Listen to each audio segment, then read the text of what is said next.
You've been following 3I Atlas. You know it's the third interstellar visitor. You know it's massive, fast, and weird. But what you might not know is what's about to happen on October 29th. In just over 4 weeks, 3I Atlas disappears behind the sun, hidden from every telescope on Earth. And according to Harvard astrophysicist Avi Loeb, that's not a coincidence. That's an opportunity.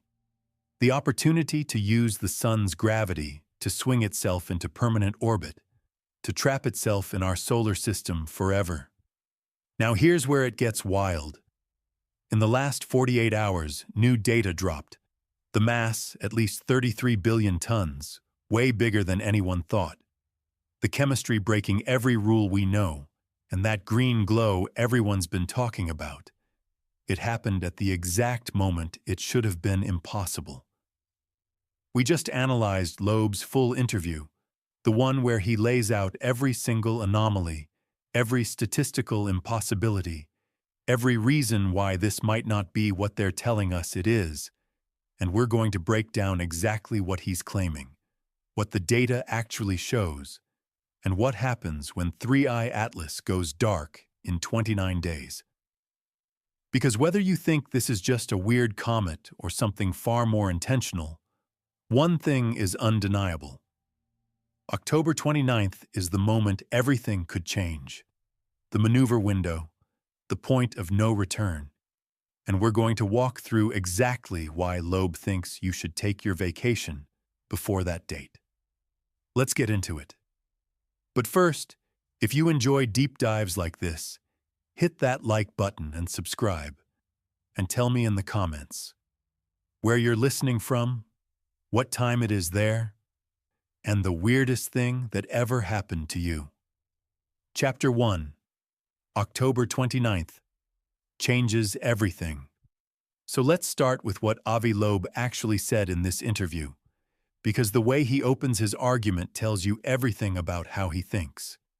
He doesn't start with speculation. He doesn't lead with the alien hypothesis. He starts with a number, 20 kilometers. That's how big he initially calculated 3I Atlas to be, based on its brightness when it was first discovered, 20 kilometers in diameter. For context, that's bigger than Manhattan Island. That's twice the size of the asteroid that slammed into Earth 66 million years ago and ended the dinosaurs. That's massive for something that supposedly got ejected from another star system and has been drifting through the galaxy ever since. And here's where Loeb's mind immediately goes. To the statistics. He says, look, we know roughly how much rocky material exists in interstellar space. We can estimate it based on what we see in star-forming regions, based on planet formation models, based on the amount of heavy elements floating around out there. And when you do the math, when you calculate how often a rock this big should randomly cross paths with our inner solar system, you get a number. Once every 10,000 years. Once every 10,000 years. And we've been systematically searching for interstellar objects for what? A decade? Maybe a little more, if you count the years before we had the technology to really identify them. 1 decade of looking, and we find something that should only show up once every 10 millennia. Those odds are, to put it mildly, strange. But Loeb goes further. He points out that we'd already found 2 interstellar objects before 3I Atlas, ʻOumuamua in 2017 and 2I Borisov in 2019. Both of them were small. ʻOumuamua was maybe 100 meters long, roughly the size of a football field. 2I Borisov was similar, a few hundred meters across, normal-sized, so you can call anything from another star system normal. The distribution of objects in space follows a pattern. There are way more small rocks than big rocks. It's just basic physics. When planets form, when star systems throw material out into interstellar space, you get billions of pebbles for every boulder, billions of boulders for every mountain. So statistically, We should be finding tons of little interstellar objects before we ever spot a big one. Loeb calculates that we should have discovered on the order of 100,000 interstellar objects the size of ʻOumuamua, those 100-meter scale rocks, before finding something as massive as 3I Atlas, 100,000, and we'd only found 2. Now, you could argue that maybe our detection methods are biased toward bigger objects. Maybe the little ones are just harder to see, and 3I Atlas only showed up first because it's bright and obvious. And that would be a fair point, except for one thing. 3I Atlas wasn't supposed to be this bright at the distance where we found it. When 3I Atlas was first spotted on July 1, 2025, it was beyond Jupiter's orbit, way out there, where sunlight is weak and objects are usually dim. Most comets at that distance are practically invisible. They're frozen solid, inactive, just chunks of ice and rock drifting through the cold. They don't develop their characteristic coma, that glowing cloud of gas and dust, until they get much closer to the Sun, usually inside Mars's orbit. But 3I Atlas was glowing, not just a little. It was bright enough to be spotted easily, bright enough that initial calculations assumed it had to be huge to reflect that much sunlight. It was like watching a street light turn on in the middle of the Antarctic. It shouldn't be doing that yet. Loeb highlights this in the interview. He talks about how comets typically need to get within about 5 astronomical units of the Sun. That's 5 times the Earth's distance from the Sun, before solar radiation becomes intense enough to start melting the ice and creating the outgassing that makes them visible. Jupiter is more than 5 AU out. 3I Atlas was glowing when it was even farther than that, farther than it should. Unless, and this is one of the first places where the alien technology hypothesis creeps in, unless it wasn't being heated by the Sun at all, unless it was producing its own light. But let's not get ahead of ourselves. Let's follow Loeb's argument step by step, because this is where things start to stack up. This is where the coincidences begin to pile on top of each other until you start to wonder if coincidence is the right word at all. The next thing Loeb points to is the trajectory, and this is where the fine-tuning argument really takes shape. Chapter 2. Bigger than Manhattan. So let's dig deeper into this size problem, because it's not just about 3I Atlas being big. It's about what that size means for our understanding of how interstellar objects should behave, how common they should be, and what we should have found before we ever spotted something this massive. When Loeb talks about the 20-kilometer estimate in his interview, he's pulling from those initial brightness calculations. The way astronomers figure out the size of a distant object is pretty straightforward in principle. You measure how much sunlight it reflects. You estimate how reflective its surface probably is. That's called the albedo. And you work backward to calculate how big it must be to produce that much reflected light. For 3I Atlas, those early calculations kept spitting out the same answer: 20 kilometers. And Loeb immediately recognized that as a problem, not because 20 kilometers is impossible for a comet.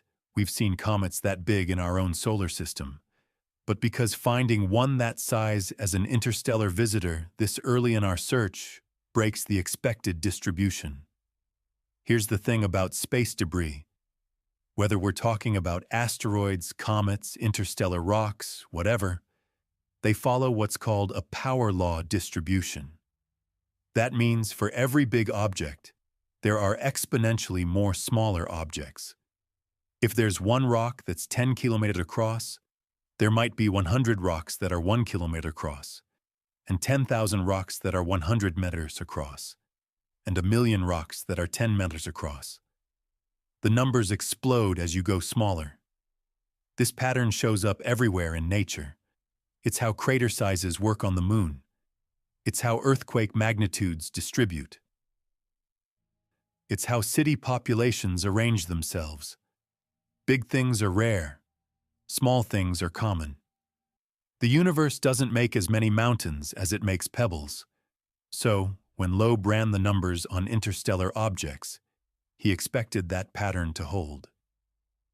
And if it does, if the distribution follows the same power law we see everywhere else, then we should be drowning in small interstellar visitors before we ever spot a big one. We should have cataloged thousands, maybe tens of thousands, of ʻOumuamua-sized objects, those 100 Munker-scale rocks, before we ever got lucky enough to see something as massive as a 20-kilometer comet. But we hadn't. We'd found exactly two, ʻOumuamua and 2I Borisov, both small, both in the 100 to few hundred M range. And then, boom, 3I Atlas shows up, and it's potentially 100 times bigger in diameter, which means thousands of times more massive in volume. Loeb says this in the interview: "Given the limited reservoir of heavy elements in interstellar space, we should have discovered on the order of 100,000 interstellar objects on the scale of ʻOumuamua before finding 3I Atlas. 100,000. And we'd only detected 2 interstellar objects previously." Now here's where the argument branches. You can interpret this discrepancy in a few different ways. Maybe our detection methods are just really bad at spotting the small stuff, and we're only catching the big, bright objects. That's possible. Telescopes have limits. Small, dark rocks are hard to see. Or maybe the initial size estimate was wrong. Maybe 3I Atlas isn't actually 20 kilometers across. Maybe the brightness we were seeing came from something other than a giant solid nucleus reflecting sunlight. Maybe it was surrounded by a huge cloud of gas and dust that made it look bigger and brighter than it really was. And as it turns out, that second possibility is closer to what we now think is true. More recent observations, particularly from the Hubble Space Telescope, have refined the size estimate considerably. As of late August, Hubble data suggested that the upper limit on 3I Atlas's diameter is about 5.6 kilometers. Still big, definitely bigger than the previous interstellar visitors, but not 20 kilometers. Not Manhattan-sized. 5.6 kilometers is more reasonable. It's still unusual, still larger than we'd expect to find this early, but it's within the realm of possibility for a natural comet. It doesn't completely break the statistical model the way a 20-kilometer object would. But here's where things get interesting again. Because just this week, just in the last 48 hours, new data came out that complicates the picture all over again. Loeb and his colleagues published a new analysis, not yet peer-reviewed, looking at 3I Atlas's trajectory with incredible precision. They compiled data from 227 observatories around the world, over 4,000 individual observations spanning several months, and they measured exactly how 3I Atlas was moving through space. And what they found is that 3I Atlas shows almost no non-gravitational acceleration. Let me explain why that matters. When a comet gets close to the sun and starts to heat up, the ice on its surface sublimates. It turns directly from solid to gas, and that gas jets off into space. When gas jets off one side of a comet, it acts like a tiny rocket engine. It pushes the comet slightly, changing its trajectory in ways that gravity alone wouldn't predict. Astronomers call this non-gravitational acceleration, and it's one of the defining characteristics of active comets. You can measure non-gravitational acceleration by tracking a comet's position over time and comparing it to where it should be if gravity were the only force acting on it. If the comet is off by a little bit, if it's ahead of or behind where pure gravity would put it, that tells you the outgassing is pushing it around. 3I Atlas, according to this new analysis, shows almost none of that. Its position matches a purely gravitational trajectory to within incredibly tight margins.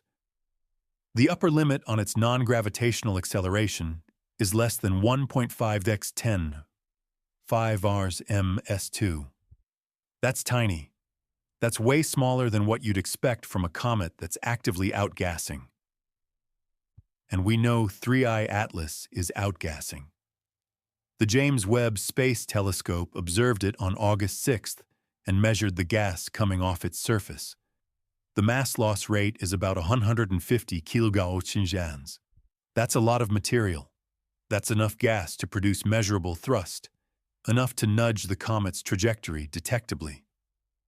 So, why isn't it nudging?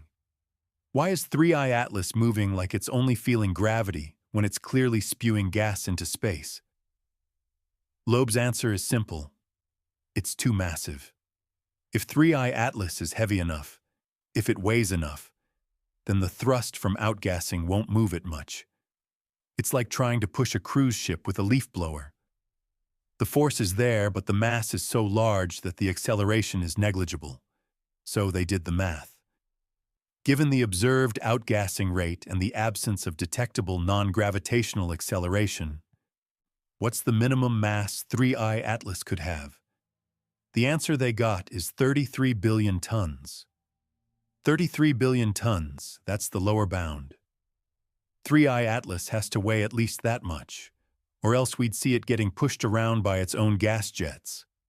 And if it weighs 33 billion tons, and you assume it's made of rock and ice with a density similar to other comets, you can calculate a minimum diameter. It comes out to more than 5 kilometers, possibly significantly more, depending on how dense it actually is. So we're back to a big object, not 20 kilometer, probably not, but definitely on the large end. Definitely more massive than any other interstellar object we've seen.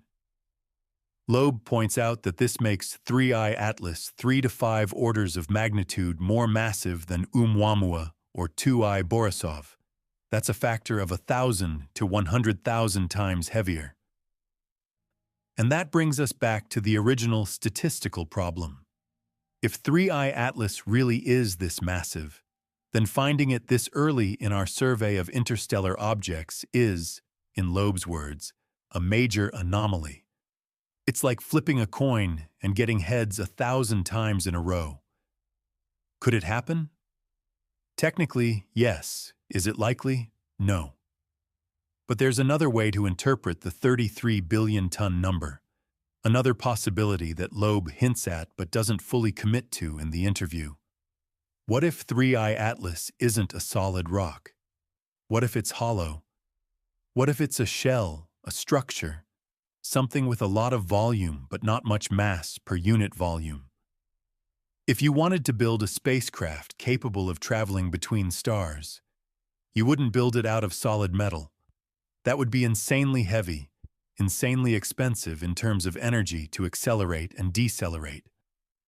You'd build a shell, a thin outer structure with lots of empty space inside. That's how we build ships on Earth. That's how nature builds things too. Bones are hollow. Plant stems are hollow. It's an efficient way to get strength without weight.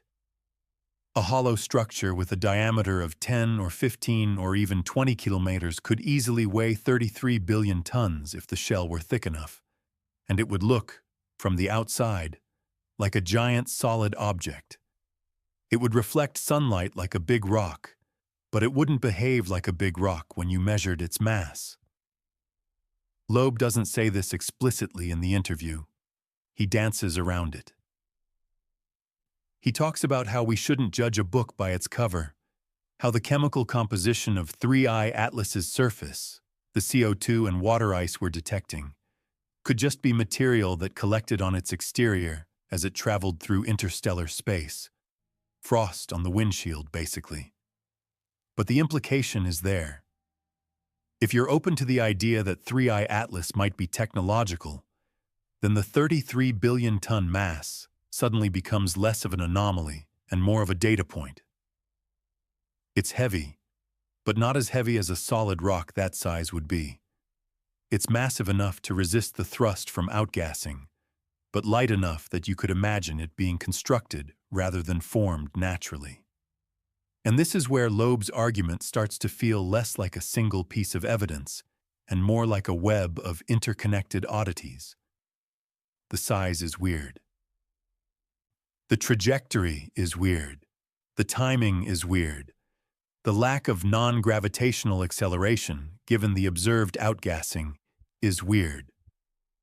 None of these things individually proves anything, but together, they paint a picture of an object that doesn't quite fit the mold. Loeb acknowledges this tension. He says, by far, the most likely outcome will be that 3I Atlas is a completely natural interstellar object, probably a comet.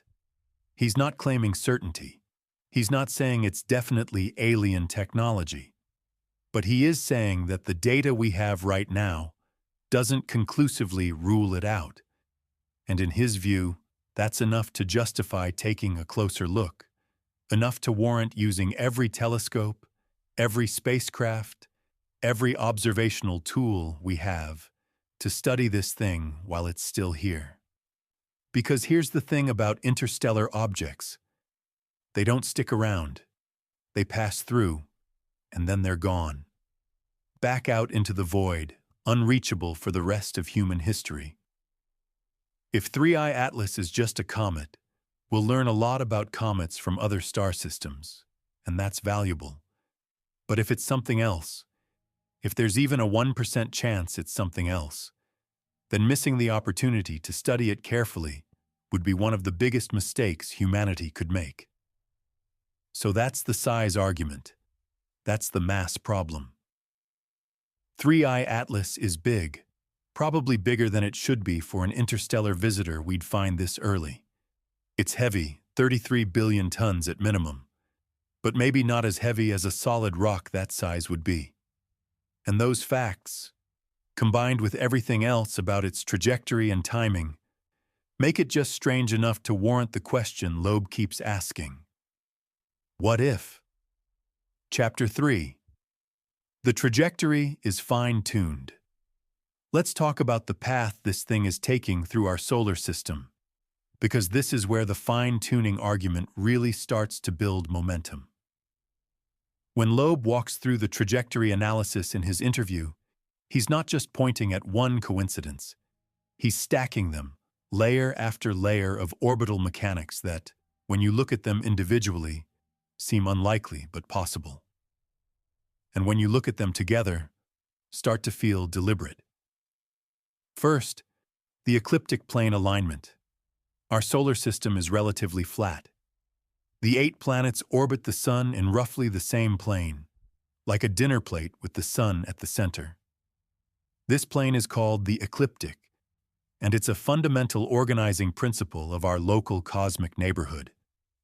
Everything that formed here, everything that coalesced out of the original protoplanetary disk billions of years ago, remembers that geometry.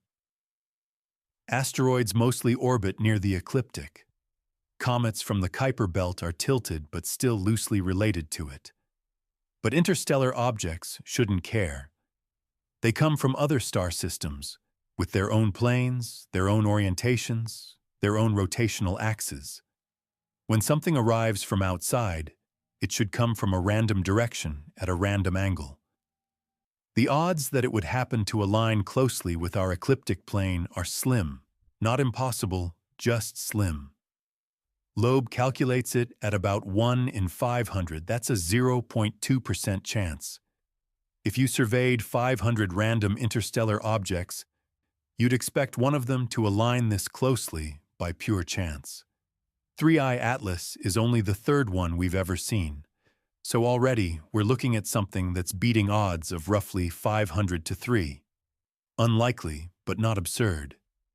It's like drawing a royal flush on your third hand of poker. Not impossible, but enough to make you check the deck. But it gets better or worse depending on how you look at it. Because 3I Atlas doesn't just align with the plane. Its trajectory brings it close to multiple planets, really close. On October 3rd, just a few days from now, as of this recording, 3I Atlas will pass within 29 million kilometers of Mars. That's close in astronomical terms. Close enough that NASA's Mars Reconnaissance Orbiter is going to try to image it with the HiRISE camera. And it doesn't stop there. 3I Atlas also makes relatively close approaches to Venus and Jupiter. All three planets. All at points in their orbits where the timing just happens to line up with 3I Atlas passing through. Loeb ran the numbers on this too. He calculated the combined probability that an interstellar object on a random trajectory would pass as close as 3I Atlas does to Jupiter, Mars, and Venus, at the times when they're in the right positions in their orbits. The answer, 1 in 20,000. 1 in 20,000. Think about that for a moment. We're not talking about one coincidence anymore. We're talking about multiple coincidences stacked on top of each other.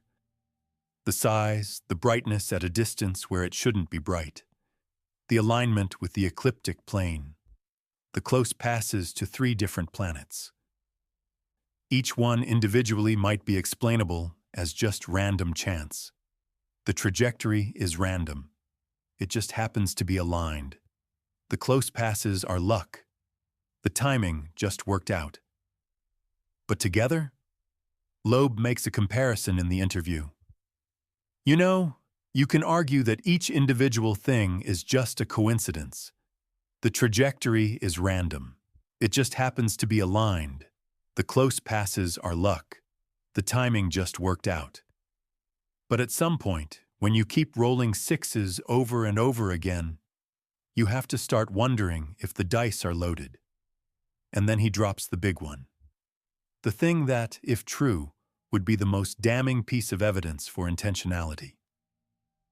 3I Atlas arrives at its closest point to the Sun, its perihelion, on October 29th.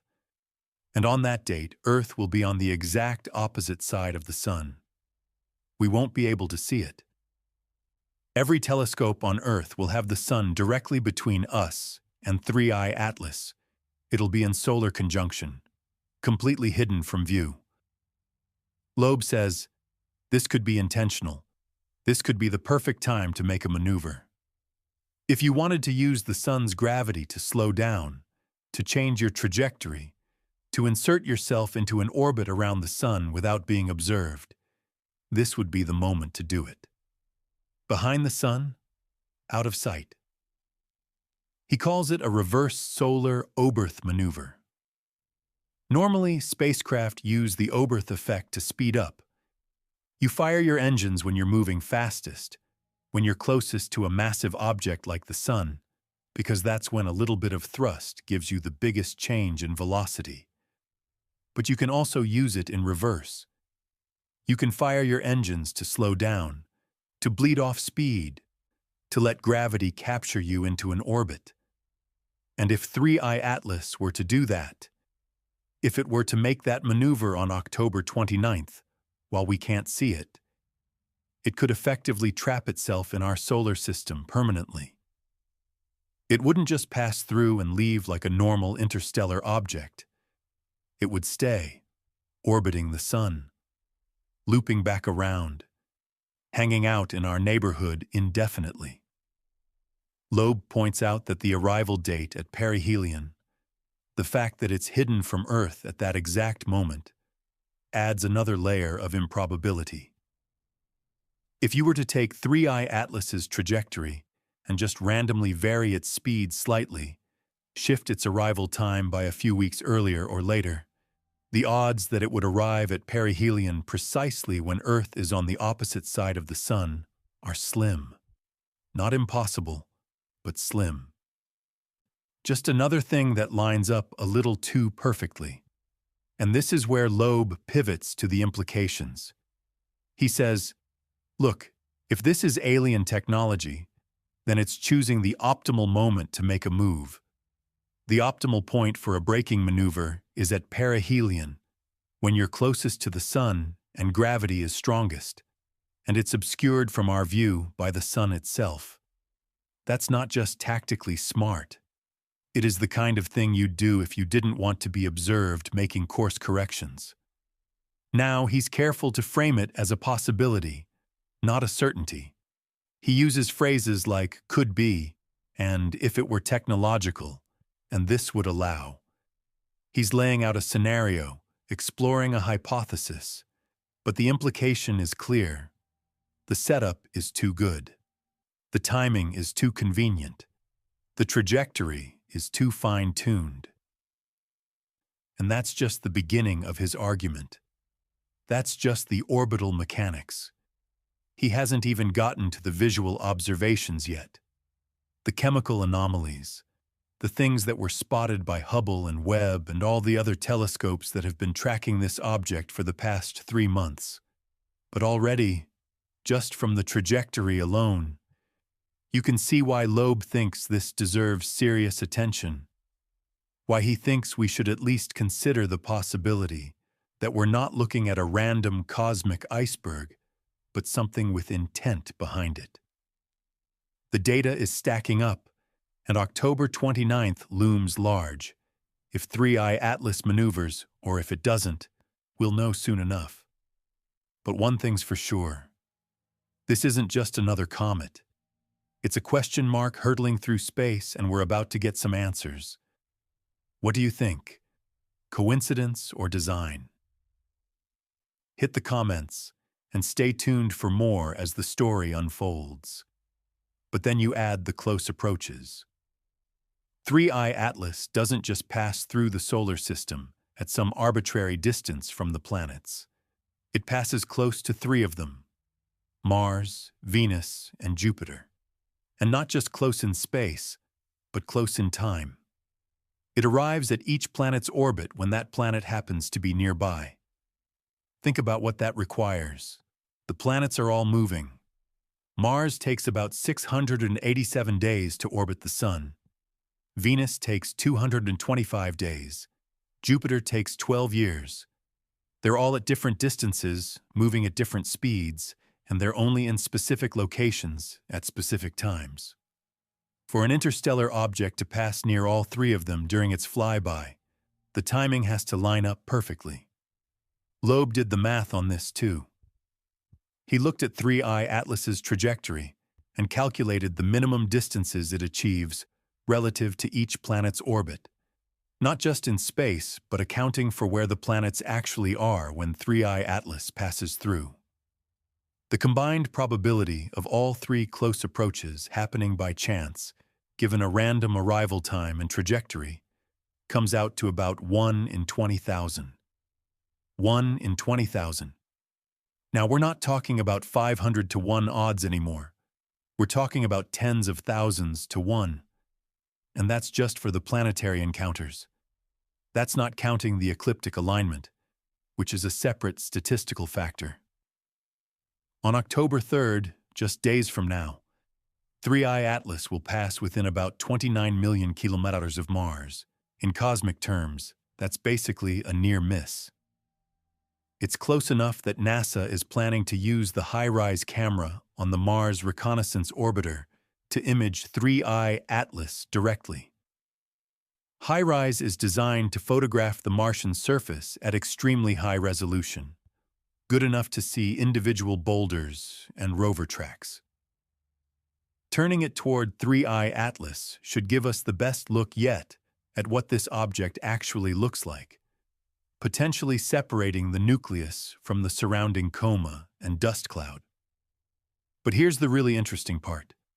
The minimum orbit intersection distance, the closest 3I Atlas's trajectory gets to Mars's entire orbital path, is only 2.7 million kilometers. 2.7 million. That's a tiny gap in astronomical terms. If 3I Atlas's orbit were shifted just slightly, if it had arrived a little earlier or a little later, or if its path were tilted by just a few degrees, it could have come even closer. It could have intersected Mars's orbit at a point where Mars itself was present. Loeb points this out in the interview. He says, This fine-tuning, this close approach to Mars combined with the approaches to Venus and Jupiter suggests a trajectory that's either extraordinarily lucky or carefully planned. And if it's planned, if there's any intentionality behind it, then the October 3rd Mars encounter might not be just a flyby. It might be an opportunity. An opportunity to do what? Well, that's where things get speculative. Loeb suggests that if 3I Atlas were a technological object, a spacecraft or probe of some kind, then passing close to Mars would be an ideal moment to deploy something. A smaller probe, a lander, a scout. You could release a secondary object that makes a minor course correction and intercepts Mars while the main body continues on toward the Sun. He even calculates the parameters. If 3I Atlas released a precursor probe that traveled ahead of it and sideways by about 30 million kilometers, that probe could reach Mars around October 3rd, right when 3I Atlas makes its closest approach. The ejection speed needed wouldn't be huge, a few kilometers easily achievable with even modest propulsion. And from Earth, we wouldn't see it. We can't track objects that small at that distance. Our telescopes can resolve things down to maybe 10 or 20 minutes at Jupiter's distance, but not much smaller. And certainly not if they're deliberately trying to stay hidden. Is there any evidence that 3I Atlas has deployed anything? No, none. This is pure speculation. But Loeb's point is that we should be looking. We should be watching Mars carefully during and after the October 3rd encounter. If anything unusual shows up in Martian orbit, if any of the spacecraft around Mars detect anomalies, that would be significant. And then there's the Venus pass. 3I Atlas will also make a relatively close approach to Venus, though not as close as Mars. And Jupiter, farther out in its orbit, will also have an encounter, though at a greater distance. The fact that all three happen during a single pass through the inner solar system is again statistically unusual. Not impossible, but unusual. But the timing of the perihelion, the moment 3I Atlas reaches its closest point to the Sun, that's where Loeb really focuses his attention. Because perihelion happens on October 29th, and on that date, Earth will be on the exact opposite side of the Sun. 3I Atlas will be in solar conjunction. We won't be able to see it. Every ground-based telescope will have the Sun directly in the way. Even space-based telescopes that aren't affected by daylight will struggle to observe it because the Sun's glare drowns out everything nearby. Loeb calls this a hidden vantage point. He says if you were designing a trajectory that allowed you to make a maneuver unobserved, this would be it. Perihelion is the optimal location for a braking maneuver because that's where the Sun's gravity is strongest. And the Oberth effect, the way orbital mechanics amplifies thrust when you're moving fast near a massive object, works in reverse. You can fire engines to slow down, to bleed off velocity, and the Sun's gravity helps capture you into an orbit. If 3I Atlas wanted to stay, if it wanted to transition from a hyperbolic escape trajectory to an elliptical bound orbit, October 29th would be the time to do it, and we wouldn't see it happen. We'd only know afterward, when 3I Atlas reemerges from behind the Sun in late November or early December, and we calculate its new trajectory and realize it's no longer leaving. Now, does 3I Atlas have engines? Can it make course corrections? We have no idea. There's no evidence of propulsion. There's no heat signature, no exhaust plume, nothing that screams rocket motor. But if you're an advanced civilization building interstellar probes, you're probably not using chemical rockets that belch fire and smoke. You're using something more efficient. Ion drives, maybe, or magnetic sails or propulsion systems we haven't even conceived of yet. The point is, a technological object doesn't have to look like a science fiction spaceship. It doesn't have to have glowing engines and running lights. It could look like a rock. It could be covered in ice and dust, insulated, camouflaged, and it could make subtle adjustments to its trajectory that we'd only notice if we were watching extremely carefully. Loeb acknowledges this in the interview. He says we need to monitor 3I Atlas closely during the perihelion pass. We need to use every available spacecraft, every probe in the inner solar system, to track it as precisely as possible.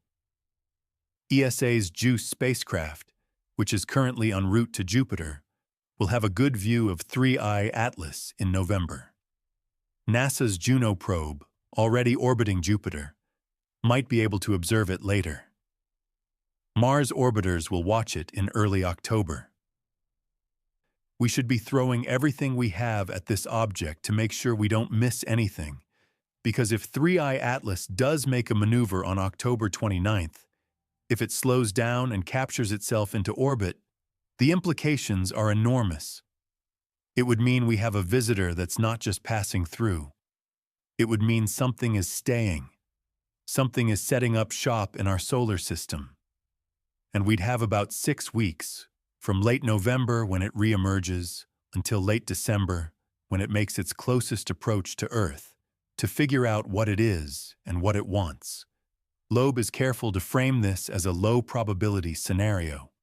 He says the most likely outcome is still that 3I Atlas is a natural comet that will pass through and leave like every other interstellar object.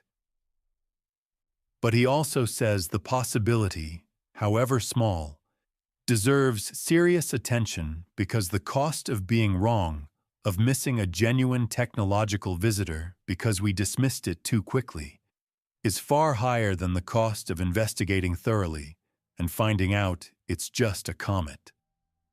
And that's really the heart of his argument. It's not that 3I Atlas is definitely alien technology. It's that the data we have so far doesn't rule it out. And the trajectory is unusual enough that we should be watching very, very carefully. The ecliptic alignment, the planetary encounters, the timing of perihelion, all of it stacks up into a picture of an object that's either phenomenally lucky or following a plan. Loeb uses a gambling analogy at one point in the interview. He says, if you walk into a casino and see someone roll double sixes 10 times in a row, you don't immediately conclude the dice are loaded. It could happen. The odds are about 1 in 60 million, but it's possible. But if you see it happen, you'd probably want to take a closer look at the dice. You'd want to check if something funny is going on. That's all he's asking. Let's take a closer look. Let's check the dice. The trajectory of 3I Atlas, the fine-tuned path it's following through our solar system, is one of those moments where the dice keep coming up sixes. And Loeb is saying, loudly and repeatedly, that we should at least consider the possibility that the game isn't entirely random. Chapter 4. No tail, just headlights now. We need to talk about what 3I Atlas actually looks like, because this is where the visual observations start to clash with what we expect from a typical comet. And it's also where Loeb makes one of his most striking claims in the interview, the one about headlights. Comets are easy to identify, Loeb says. Just like zebras are identified by their stripes, comets are identified by their tails. It's their signature feature. As they approach the sun and heat up, ice on their surface turns directly from solid to gas, a process called sublimation. This creates a glowing cloud of gas and dust around the nucleus, called a coma, and a tail that streams behind the comet, pushed by solar wind and radiation pressure. The tail always points away from the sun. Always. It doesn't matter which direction the comet is moving. The tail is determined by the sun's radiation and the solar wind, so it streams outward from the sun, like hair blowing in a breeze. You can use this to identify a comet instantly. Find the fuzzy object. Look at which direction the tail points, and you know where the sun is relative to it. But when the Hubble Space Telescope imaged 3I Atlas on July 21st, something looked wrong. Hubble captured a teardrop-shaped cocoon of dust coming off the nucleus, and there was a hint of a tail, but the orientation wasn't quite right. Instead of a clear tail streaming away from the sun, there was an extension of scattered light pointing toward the sun, forward-facing, like the comet had headlights instead of a tail. Now, before we go too far down this path, we need to be careful about how we interpret telescopic images. Astronomy is hard. When you're photographing an object that's moving at interstellar speeds, millions of miles away, exposure times matter. The object moves during the exposure, and that motion can create smearing effects. You get a light trail in the direction the object is traveling, and if that direction happens to be toward the sun, it can look like a forward-facing glow, even though it's really just motion blur. NASA scientists were quick to point this out. They said the apparent extension toward the sun in the Hubble image was likely an artifact of the imaging process. The comet was accelerating toward the sun, and Hubble tracked it during the exposure, which caused background stars to streak and potentially created a false appearance of a forward tail. But Loeb wasn't entirely convinced. He co-authored a paper with colleagues asking whether 3I Atlas could be alien technology, and one of the pieces of evidence they cited was this unusual forward glow. They argued that while smearing effects could explain part of what we're seeing, the brightness and structure of the extension didn't quite match what you'd expect from pure motion blur. And then, in late August, something interesting happened. The Gemini South Telescope in Chile captured new images of 3I Atlas, and this time, there was a clear tail, a faint tail streaming away from the sun, exactly where you'd expect it. By late August, 3I Atlas had developed cometary behavior that looked completely normal. The scientists who analyzed those images said it confirmed what they'd suspected all along. 3I Atlas is a comet. It's outgassing. It's producing a coma and a tail. Case closed.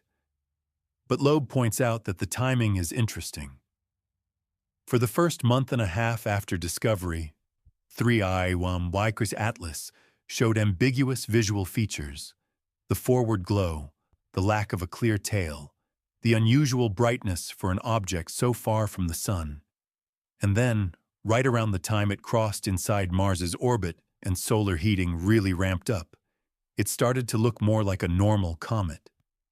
He uses a book analogy in the interview. He says we shouldn't judge a book by its cover.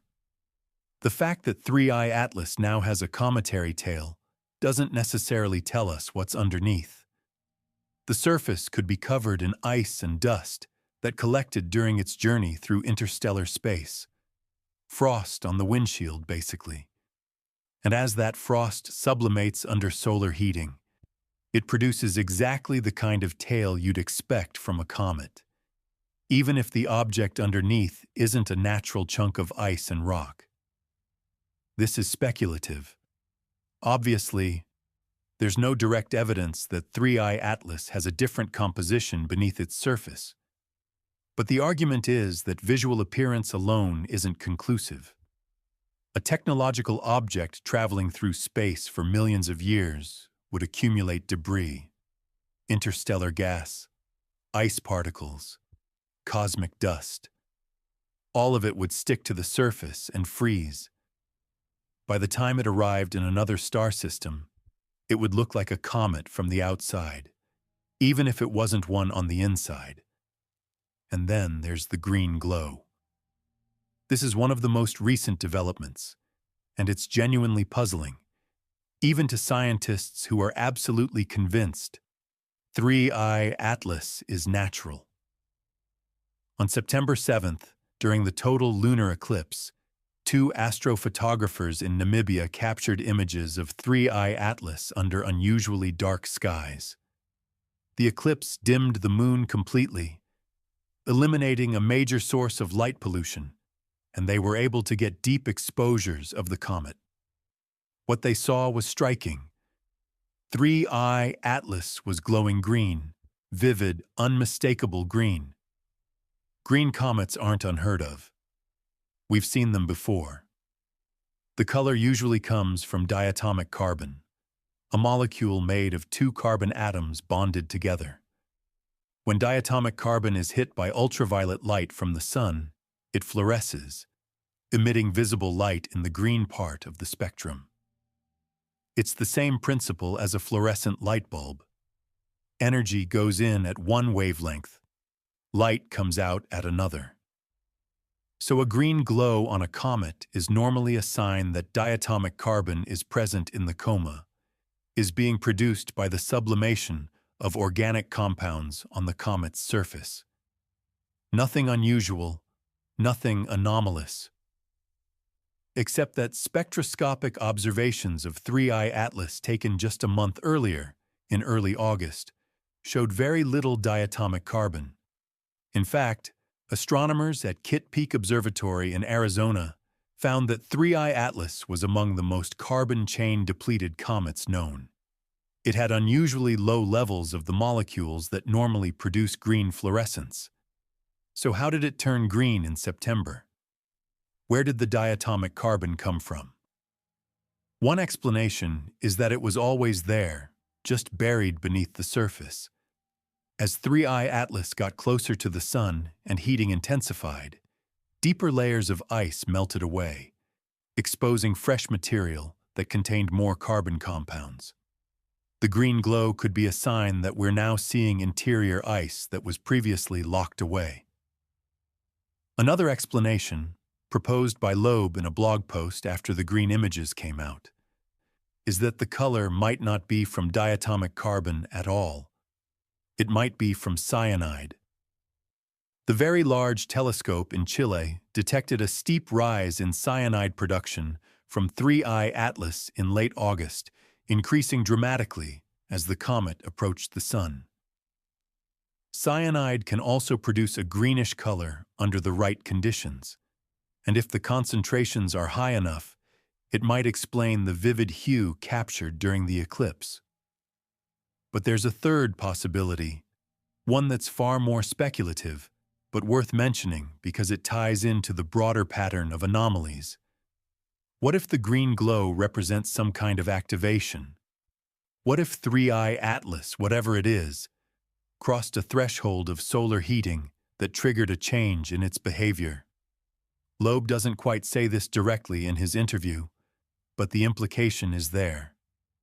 In his more recent writings, he talks about how the color change happened suddenly, how it appeared to be a threshold effect rather than a gradual transition. One moment, no green, the next moment, vivid green, like flipping a switch. If 3I Atlas were a technological object in hibernation, traveling through the cold of interstellar space for millions of years, it would need some way to wake up when it reached a new star system. Temperature would be an obvious trigger.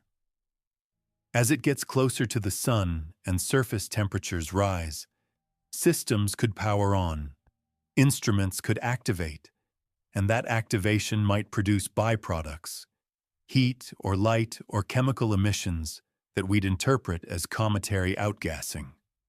Again, this is speculation. There's no hard evidence for it, but it fits the pattern Loeb keeps highlighting. 3I Atlas behaves almost like a comet, but not quite. It has most of the features you'd expect, but with odd variations. A tail that develops late, a forward glow that shouldn't be there, a color change that doesn't match the spectroscopy. Each individual anomaly has a possible natural explanation, but taken together, they paint a picture of something that's trying very hard to look like a comet without quite succeeding. And then there's the chemical composition. The Webb Space Telescope observed 3I Atlas on August 6th and analyzed the gas in its coma using spectroscopy. What they found was unusual. The ratio of carbon dioxide to water ice is 8.1. 8.1. That's among the highest ratios ever recorded for any comet, natural or otherwise. Most comets in our solar system have much more water ice than carbon dioxide ice. Water is common. It's everywhere. Every icy body we've ever studied, from comets to the moons of Jupiter to the rings of Saturn, is mostly water ice with traces of other compounds mixed in. But 3I Atlas is the opposite. It's dominated by carbon dioxide with only a small amount of water. Why would that be? One explanation is that 3I Atlas formed in a very cold part of its home star system, far from its sun, where carbon dioxide ice is stable but water ice sublimates away over billions of years. It could be genuinely ancient, older than our solar system, coming from a star that formed when the galaxy was younger and had different chemical abundances.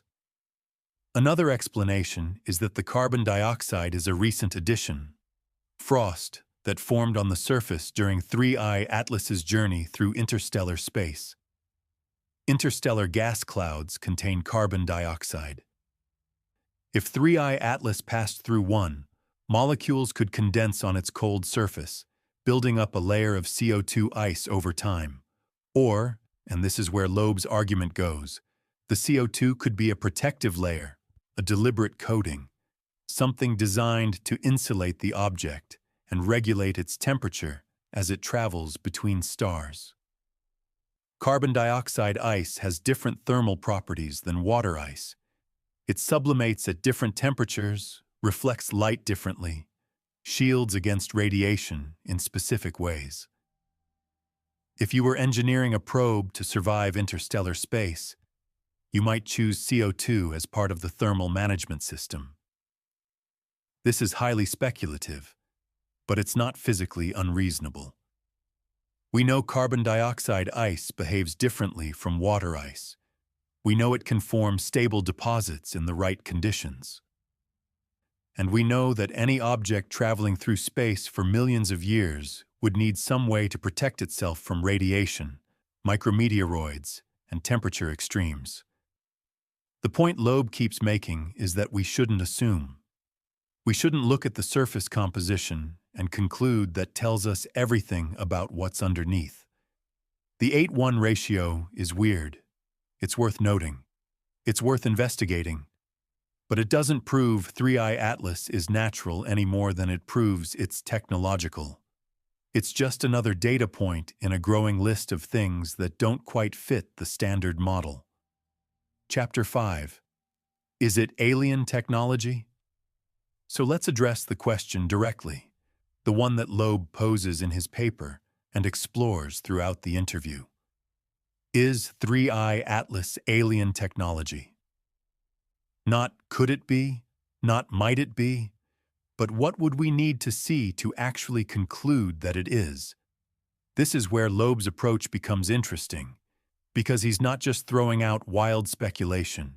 He's trying to establish a framework, a methodology, a way of thinking about interstellar objects that doesn't automatically default to natural explanations, but also doesn't jump to alien conclusions without evidence. In the interview, Loeb talks about something he calls the Loeb scale. It's a rating system from 0 to 10 that he's proposed for classifying interstellar objects based on how likely they are to be technological rather than natural.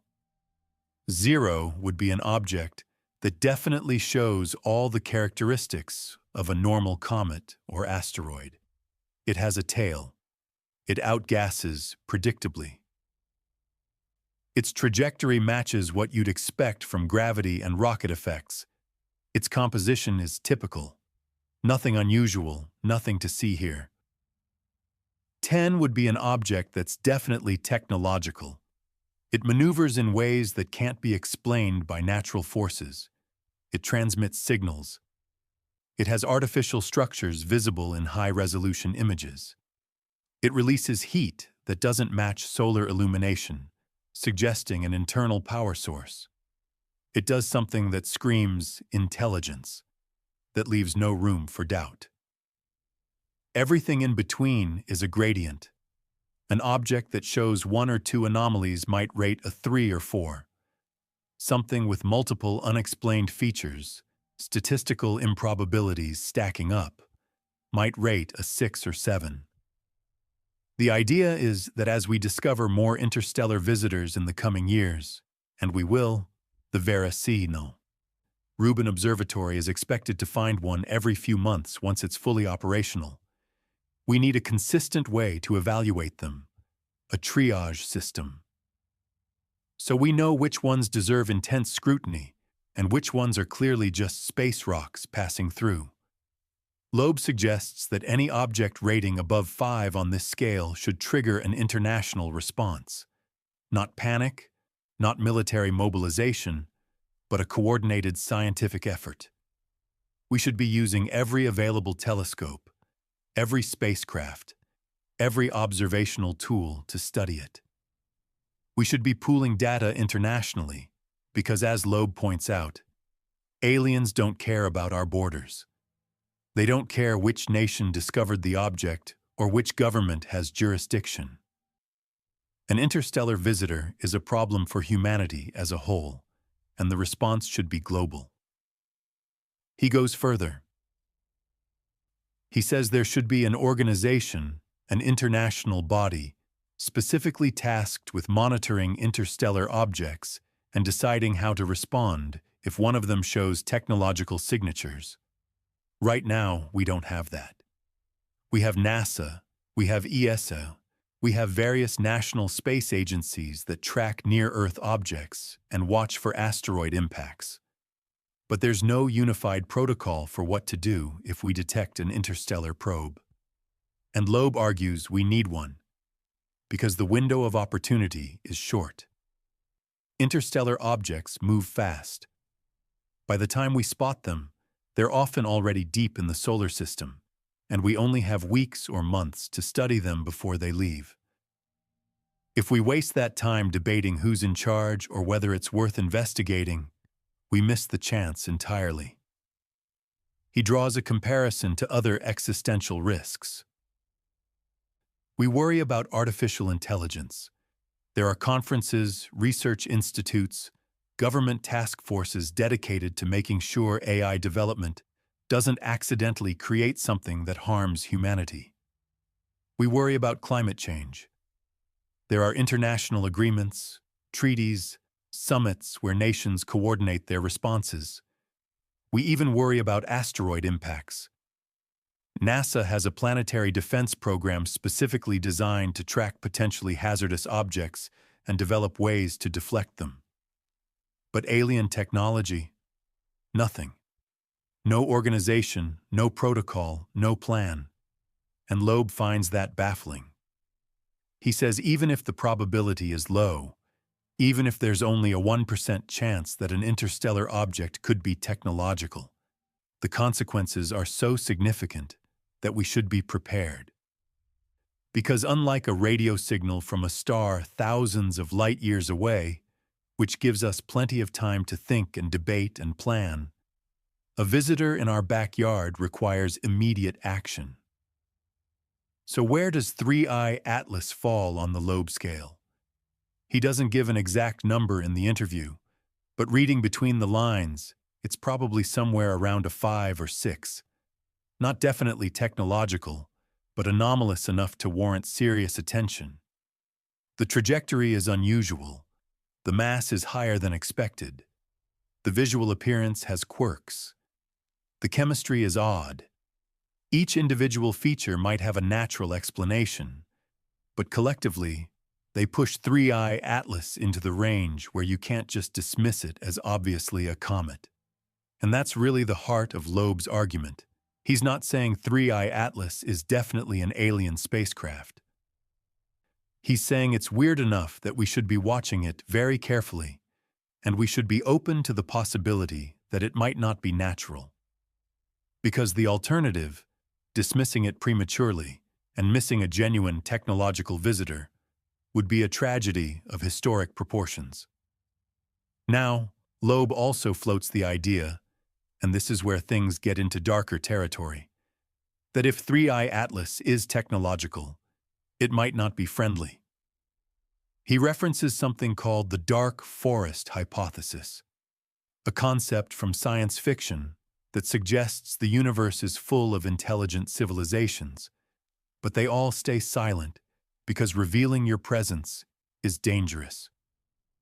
If you don't know the intentions of another species, if you can't be sure they're not hostile, the safest strategy is to stay hidden, to be the predator, not the prey.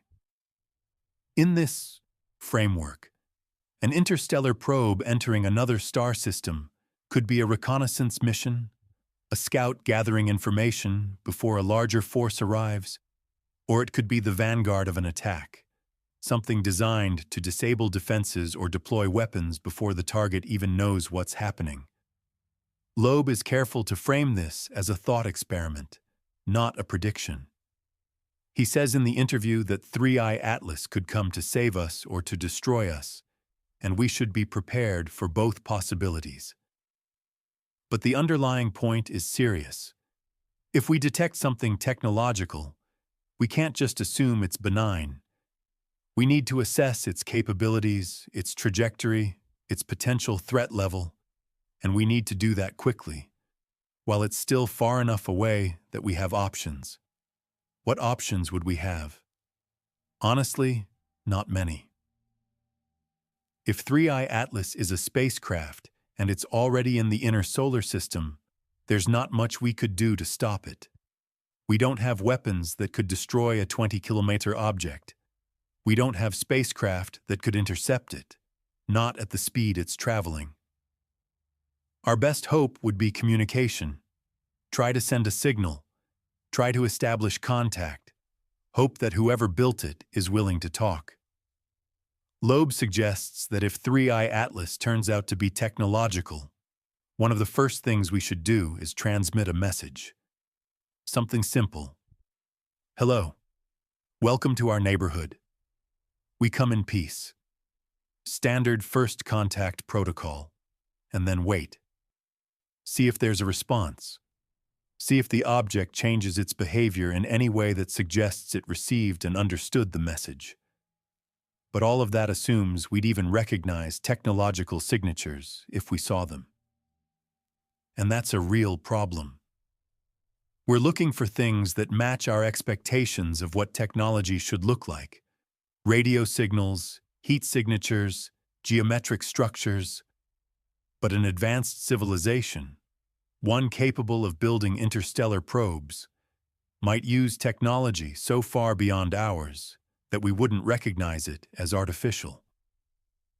Arthur C. Clarke famously said that any sufficiently advanced technology is indistinguishable from magic, and that cuts both ways. If 3i Atlas is the product of a civilization a million years more advanced than us, it might look completely natural to our instruments. It might use propulsion systems that don't produce exhaust. It might communicate in ways we can't detect. It might be made of materials that mimic natural rock and ice so perfectly that we'd never suspect it wasn't formed by accidental geological processes. This is the challenge Loeb is grappling with. How do you prove something is technological when you don't know what technologies are possible? How do you distinguish design from coincidence when you're working with a sample size of one? His answer is that you look for patterns. You look for things that are improbable but functional. A trajectory that happens to pass near multiple planets could be random, but it's also exactly what you'd design if you wanted to survey those planets. A mass that's high enough to resist perturbations, but low enough to suggest a hollow structure could be natural.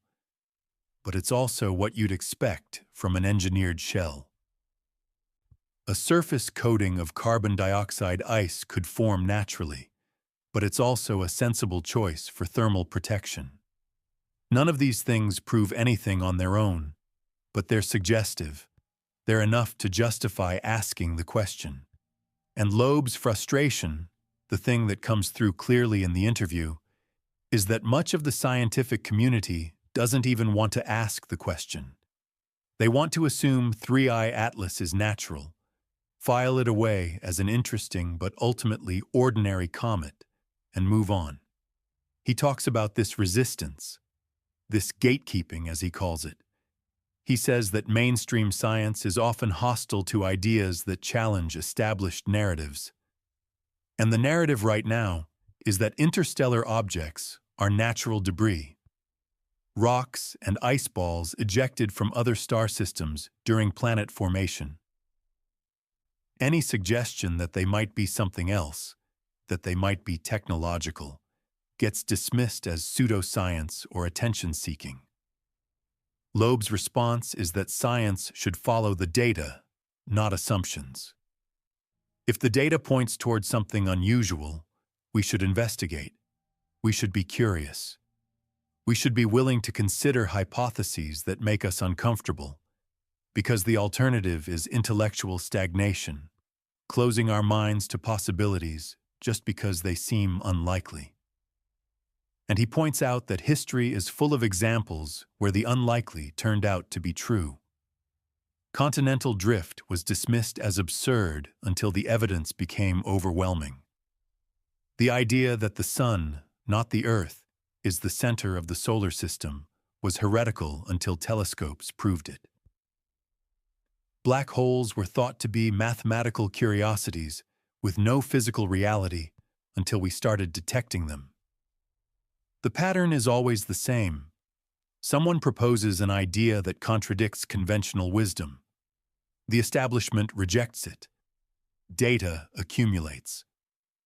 Eventually, the new idea becomes accepted, and everyone wonders why it took so long to see what was obvious in hindsight. Loeb is betting that alien visitors, technological objects from other star systems, will follow the same trajectory. Right now, the idea is fringe. Most scientists think it's unlikely or impossible, but as we find more interstellar objects, as we study them more carefully, as the anomalies pile up, eventually the evidence will become undeniable. And when that happens, Loeb wants to be on record as one of the people who took it seriously from the beginning. Chapter 6. The mass budget doesn't add up.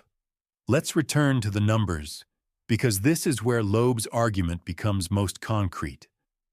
The 33 billion ton calculation isn't just a curiosity, it's a constraint. It tells us something fundamental about what 3I Atlas is made of, how it's structured, and whether its existence makes sense given what we know about interstellar space. When Loeb talks about the mass budget in his interview, he's referring to a relatively simple calculation.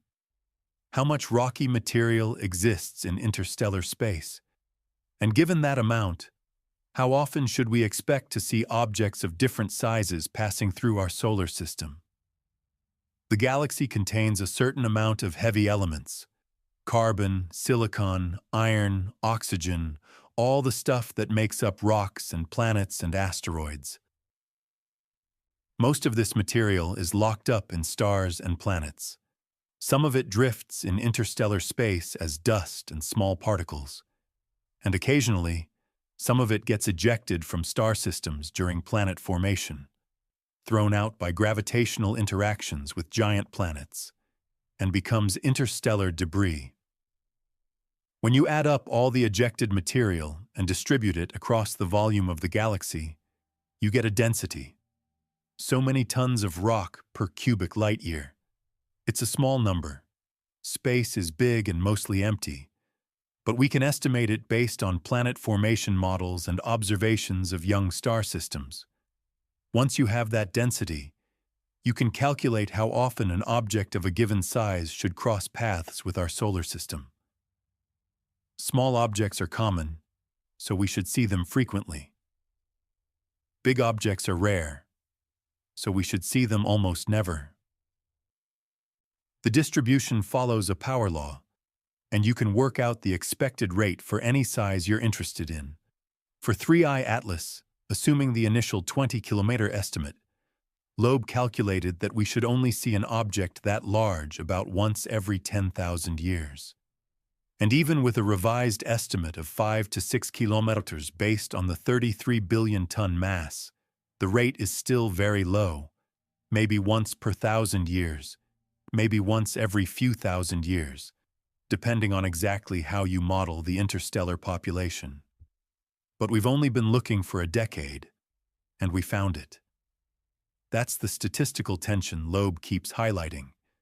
It's like predicting that a certain rare bird will fly past your window once every 1,000 years, and then seeing it on your first day of birdwatching. Could we just be lucky? Absolutely. Rare events happen. Someone wins the lottery. Lightning strikes.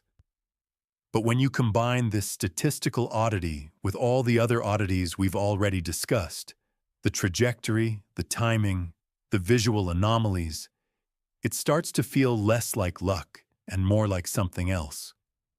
Now there's another way to resolve this tension. Maybe our estimates of the interstellar mass budget are wrong. Maybe there's way more rocky material floating around out there than we think. If the density of interstellar debris is 10 times higher, or 100 times higher, then finding 3I Atlas early in our survey wouldn't be surprising at all. But that creates its own problems. If interstellar space is full of large objects, why haven't we seen more of them? The Vera C. Rubin Observatory just came online in 2025, and it's finding asteroids at an incredible rate. Thousands per week in our solar system alone. If interstellar objects were common, Rubin should be spotting them constantly. But so far, it's only found a handful of candidates, and most of those are still being confirmed. So either the mass budget is correct, and 3I Atlas is a statistical fluke, or the mass budget is wrong, and we're about to discover that interstellar objects are far more common than we realized. Either way, something doesn't quite fit. Loeb prefers a third option. 3I Atlas is anomalously massive because it's not a solid rock. It's a structure, a shell, something with a lot of volume but not a lot of mass per unit volume. That would explain why it weighs 33 billion tons, enough to resist the thrust from outgassing, but not as much as a solid object of the same size would weigh. Think about spacecraft we build. The International Space Station is huge, but it doesn't weigh much relative to its size. It's mostly empty space with thin walls. If you saw it from a distance and assumed it was a solid chunk of metal, you'd wildly overestimate its mass. The same principle could apply to 3I Atlas. If it's hollow, if it's designed to be lightweight and efficient, it could easily have the mass we're measuring without being impossibly rare. But there's a problem with this hypothesis. We have no direct evidence that 3I Atlas is hollow. We can't see inside it. We can't measure its internal structure. All we have is the trajectory data and the mass estimate derived from the lack of non-gravitational acceleration.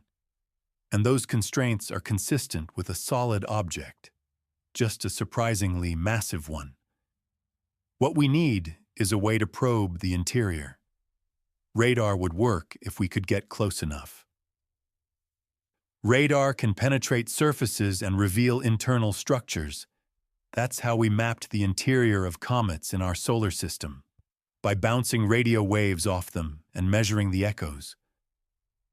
But 3I Atlas is too far away for radar from Earth, and we don't have any spacecraft nearby that could do it. The high-rise camera on the Mars Reconnaissance Orbiter, which will image 3I Atlas on October 3rd, can't see inside objects. It can only photograph the surface. But it might reveal something useful. If 3I Atlas has an unusual shape, if it's too smooth or too geometric, if it shows features that don't match a natural comet, that would be significant. Not proof of anything, But another data point. Loeb is particularly interested in what the high-rise images will show because of how they'll separate the nucleus from the coma. One of the challenges with observing comets is that the bright cloud of gas and dust surrounding them makes it hard to see the solid core. It's like trying to photograph a light bulb while someone's shining a flashlight in your eyes. The glare overwhelms the details, but high-rise has incredible resolution. It was designed to see boulders on the Martian surface, objects a meter or two across from orbit. When pointed at 3I Atlas from a distance of 29 million kilometers, it should be able to resolve features down to about 30 mm. That's not enough to see surface details, but it's enough to distinguish the central nucleus from the surrounding coma and get a better size estimate. If the nucleus turns out to be larger than 5 kilometers, if high-rise confirms that 3I Atlas really is pushing 10 or 15 or 20 kilometer across, then the mass budget problem gets worse. Because a solid object that size weighing only 33 billion tons would have to be made of something very light. Porous ice, maybe. Or a foam-like structure. Something that doesn't match typical comet composition. And if that's the case, if 3I Atlas turns out to be anomalously large and anomalously light at the same time, the technological hypothesis starts to look more plausible. Not proven, but plausible. There's another piece of the mass budget argument that Loeb touches on briefly, but is worth exploring. The rate of interstellar objects should depend on how many planetary systems are out there forming planets and ejecting debris. If planet formation is common, if most stars have planets, then the rate should be relatively high. If planet formation is rare, the rate should be low. We now know that planets are common. The Kepler mission and other exoplanet surveys have shown that most stars have planets, so the mass budget calculations assume a high production rate of interstellar debris. Billions of planetary systems churning out rocks and comets and ejecting them into interstellar space over billions of years. That should create a substantial population of wandering objects. But if most of that debris is small, pebbles and boulders and maybe football field-sized objects, then the big stuff is still rare, and 3I Atlas is still an outlier. Unless, as Loeb suggests, some fraction of interstellar objects aren't natural at all. If even 1% of them are technological probes built by civilizations exploring the galaxy, then the statistics change completely. You don't need a large mass budget of naturally ejected rocks to explain a technological visitor. You just need one civilization somewhere in the Milky Way that decided to send probes to nearby star systems. And given how many stars are out there, given how old the galaxy is, that doesn't seem impossible. This is where Loeb's argument connects to the broader question of extraterrestrial intelligence. If we're alone in the galaxy, if Earth is the only planet that ever developed technological civilization, then every interstellar object we detect will be natural rocks and ice. Nothing more. But if we're not alone, if intelligence is common or even moderately rare but still present, then some interstellar objects will be artificial. Probes, derelicts, ancient spacecraft drifting through the void. And the question becomes, how to tell the difference? How to recognize the artificial ones among the natural background? Loeb's answer is that we need to be systematic. We need to observe every interstellar object carefully. We need to measure their properties, track their trajectories, look for anomalies, and when something doesn't quite fit, when the mass or the path or the chemistry is off, we need to investigate thoroughly. Because missing a genuine technological visitor would be one of the biggest mistakes humanity could make. A 3I Atlas with its 33 billion-ton mass and all its other quirks, is exactly the kind of object that deserves that thorough investigation.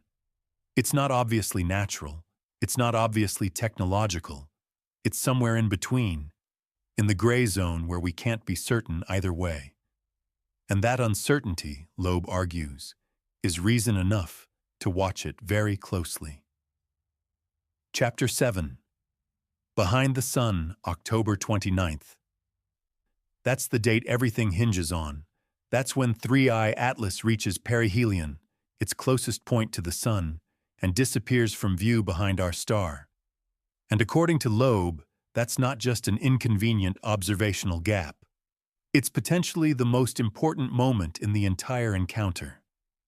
When an object reaches perihelion, it's at the point in its orbit where the Sun's gravity is strongest, velocity is highest, the curvature of the trajectory is sharpest.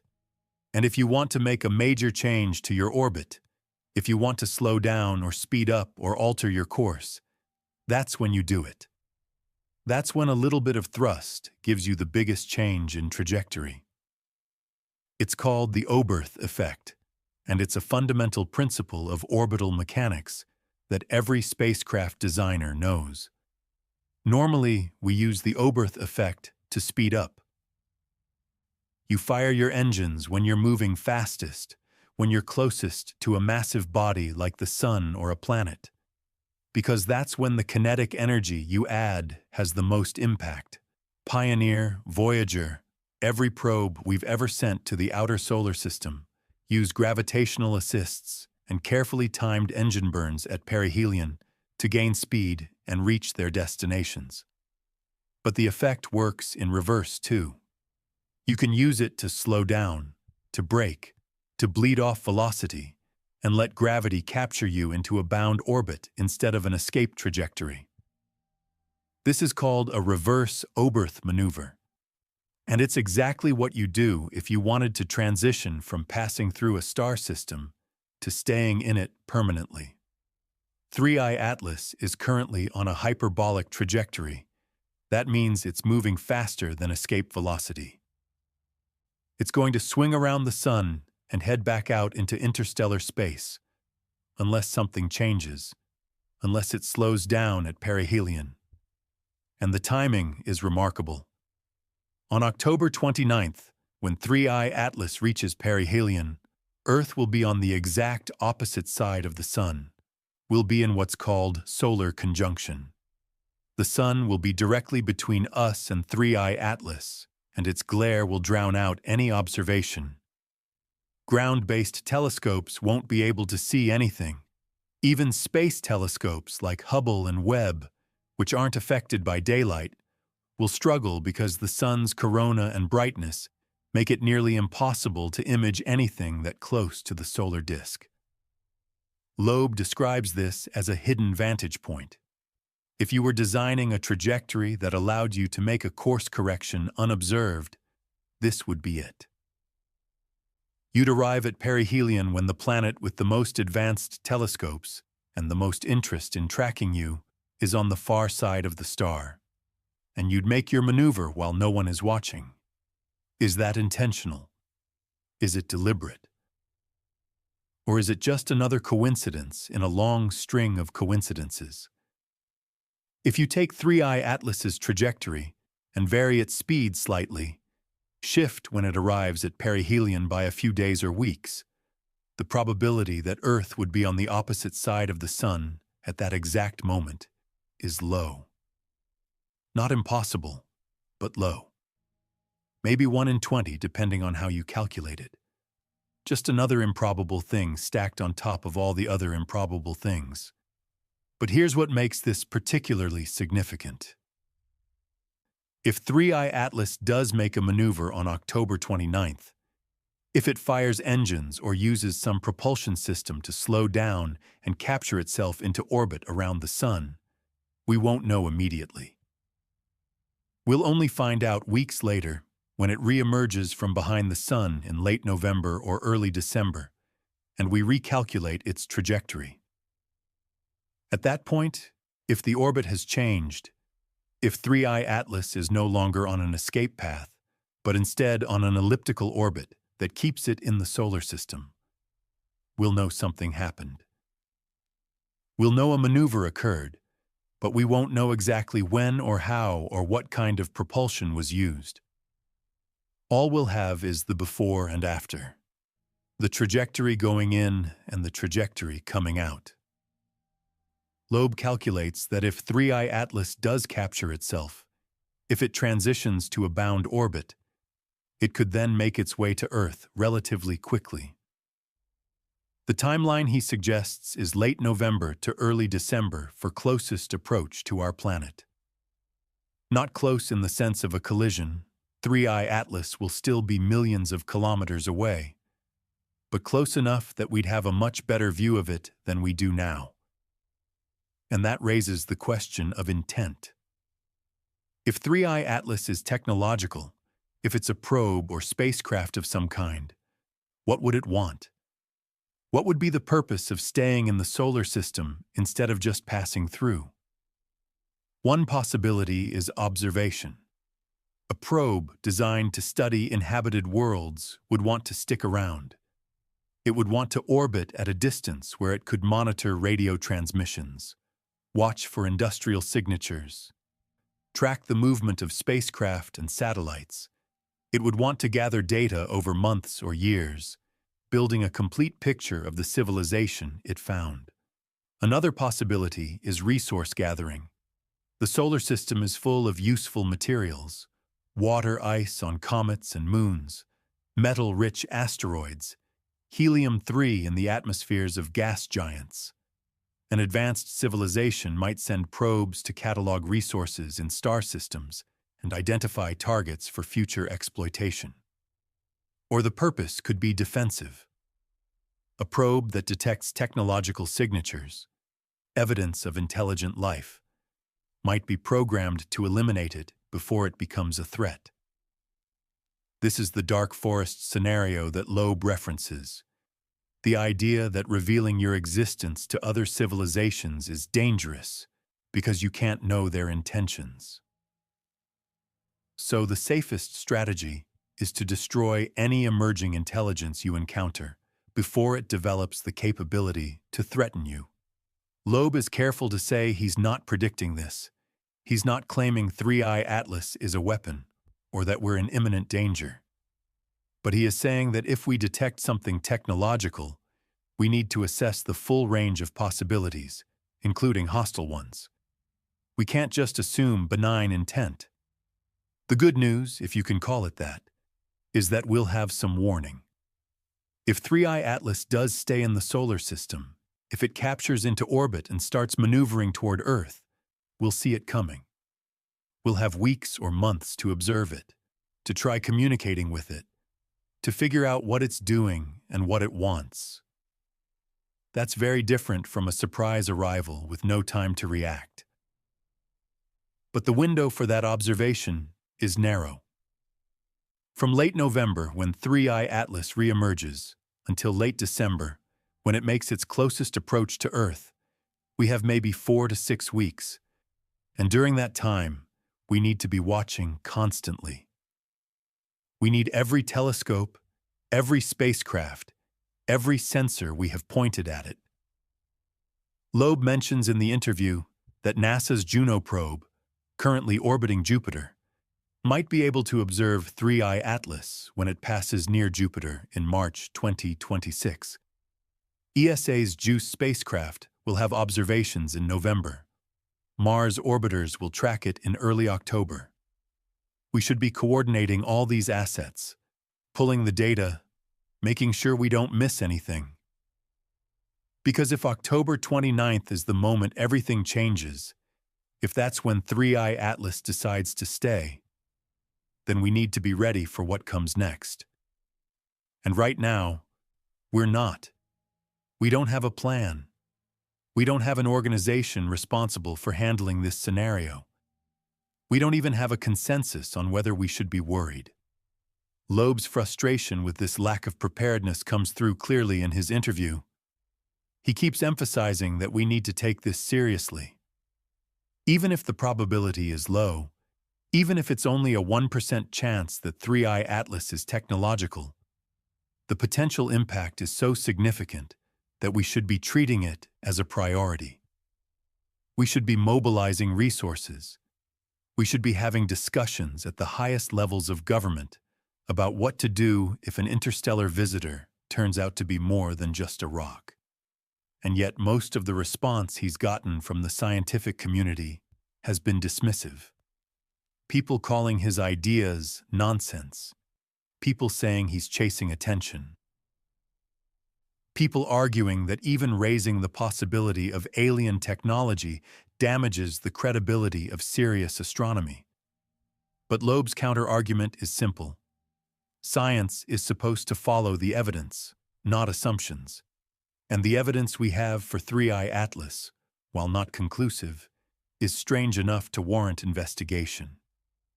The trajectory is unusual. The mass is higher than expected. The timing is convenient. The visual appearance has quirks. Each of these things individually might be explainable, but together they create a pattern that deserves attention. And the October 29th moment, the perihelion passed behind the sun, is when we'll start to get answers. If 3i Atlas emerges in late November on the same escape trajectory it went in on, then it's probably just a comet. Unusual one, certainly, but ultimately natural. We can all relax. But if it emerges on a different trajectory, if the orbit has changed, if it's no longer leaving, then we'll know something extraordinary happened. And at that point, the question of whether 3i Atlas is natural or technological will become a lot more urgent. Chapter 8. Prepare for both possibilities. Loeb makes a point in the interview that's easy to overlook but fundamentally important. He says, "It could come to save us or to destroy us. We'd better be prepared for both possibilities and verify that all interstellar objects are just rocks." That statement encapsulates his entire philosophy about how we should approach interstellar visitors. Not with blind optimism, not with paranoid fear, but with careful, systematic observation and a willingness to consider the full spectrum of possibilities. The savior scenario is what most people think of when they imagine first contact. An advanced civilization, having achieved interstellar travel, would presumably have solved the problems that threaten emerging species. Resource scarcity, environmental collapse, self-destructive conflict. They'd be post-scarcity, post-violence, enlightened in ways we can barely imagine.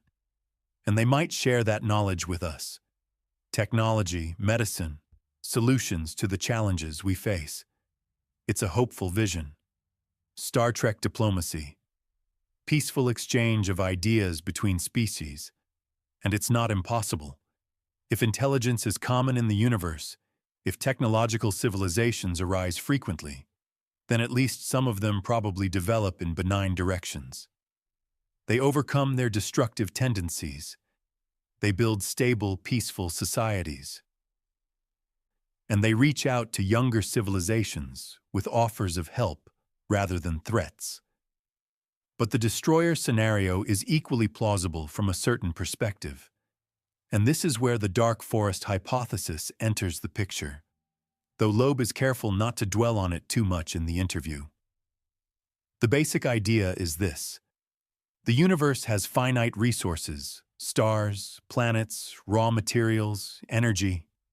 If intelligent life is common, then competition for those resources is inevitable. And if you encounter another civilization, you face a fundamental problem. You don't know their intentions. You don't know if they're peaceful or aggressive. You don't know if they'll compete with you for resources or try to eliminate you preemptively.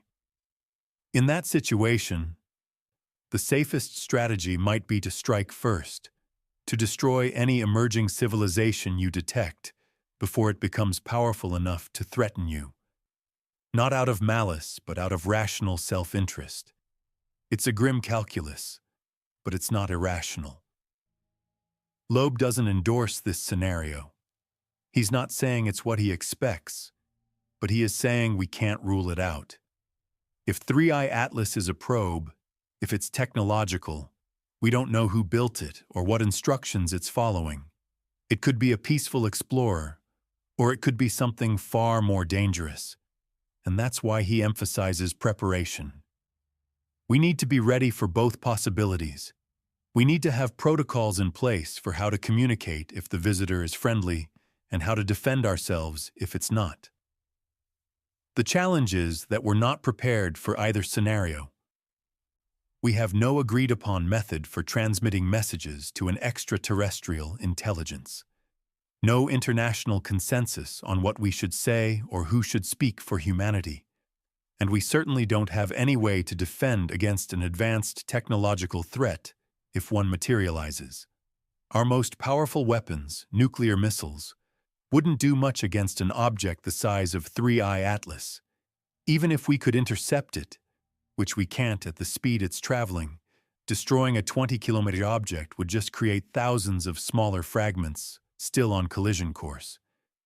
We'd make the problem worse, not better. And if 3i Atlas has propulsion, if it can maneuver, then targeting it becomes even more difficult. A moving target that can dodge is nearly impossible to hit with the kinds of weapons we have. We'd need technology we don't possess. Directed energy weapons, maybe high-powered lasers or particle beams, systems that can deliver energy at the speed of light, so there's no time for evasion. But we don't have those. Not at the scale needed to affect a massive object, not with the power output required. We're decades away from that kind of capability at minimum, maybe centuries. So, if 3i Atlas turns out to be hostile, our options are extremely limited.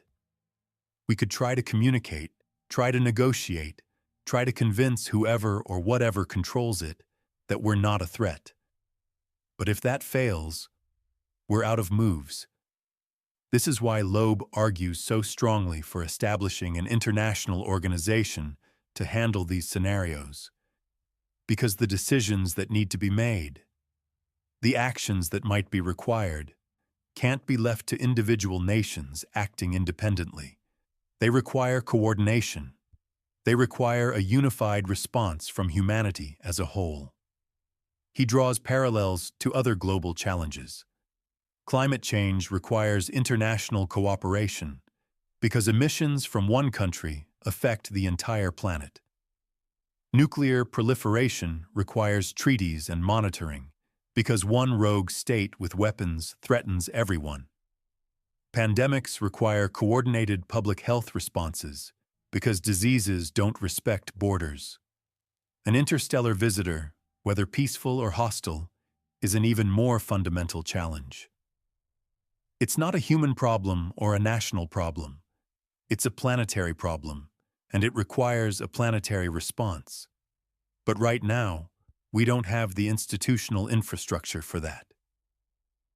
The United Nations has committees on space exploration and planetary defense, but they're focused on asteroids and orbital debris, not interstellar visitors. There's no body specifically tasked with monitoring for technological signatures or coordinating responses to potential contact scenarios. Loeb proposes that this needs to change.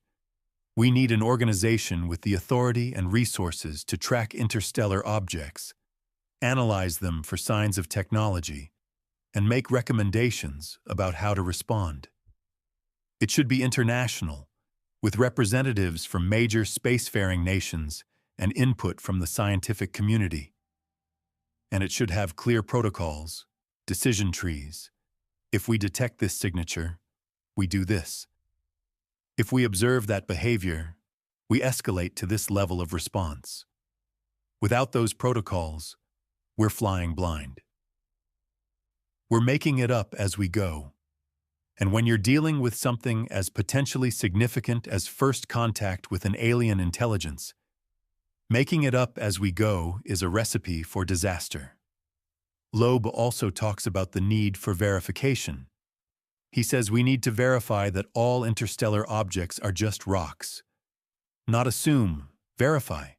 That means observing them carefully, measuring their properties, looking for anomalies, and when we find something unusual, investigating thoroughly instead of dismissing it. This is where his proposed Loeb scale comes back into play. Every interstellar object gets rated 0 to 10 based on how many unusual features it has. And anything above 5 triggers a coordinated international observation campaign. All available telescopes, all spacecraft in the vicinity.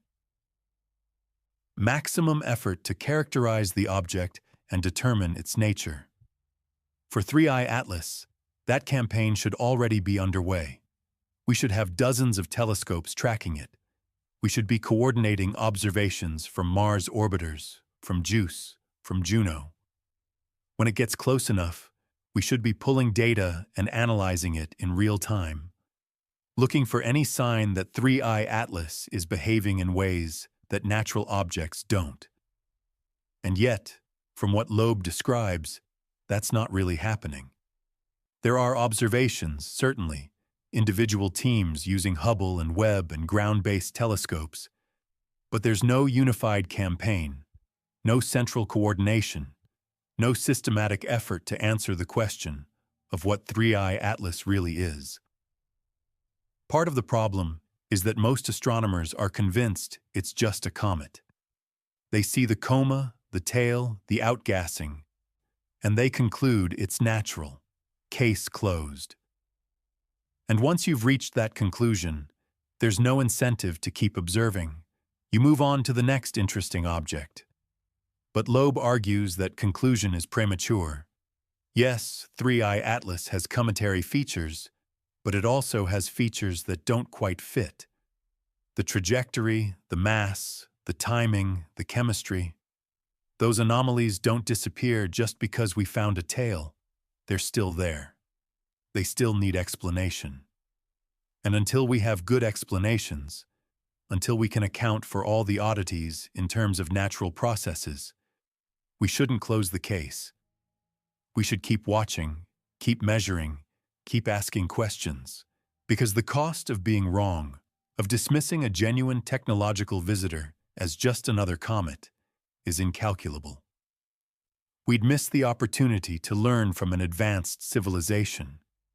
We'd miss the chance to establish contact.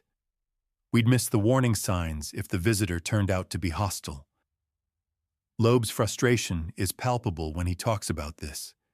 He feels like he's shouting into the void, warning about a possibility that no one wants to take seriously.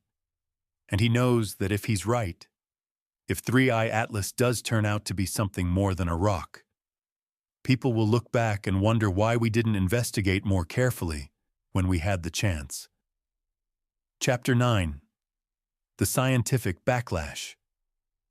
Now we need to talk about the other side of this story, because Loeb's claims haven't been made in a vacuum.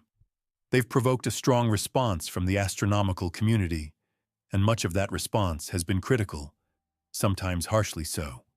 NASA's Tom Statler, who serves as NASA's program scientist for small bodies, has been one of the most vocal critics.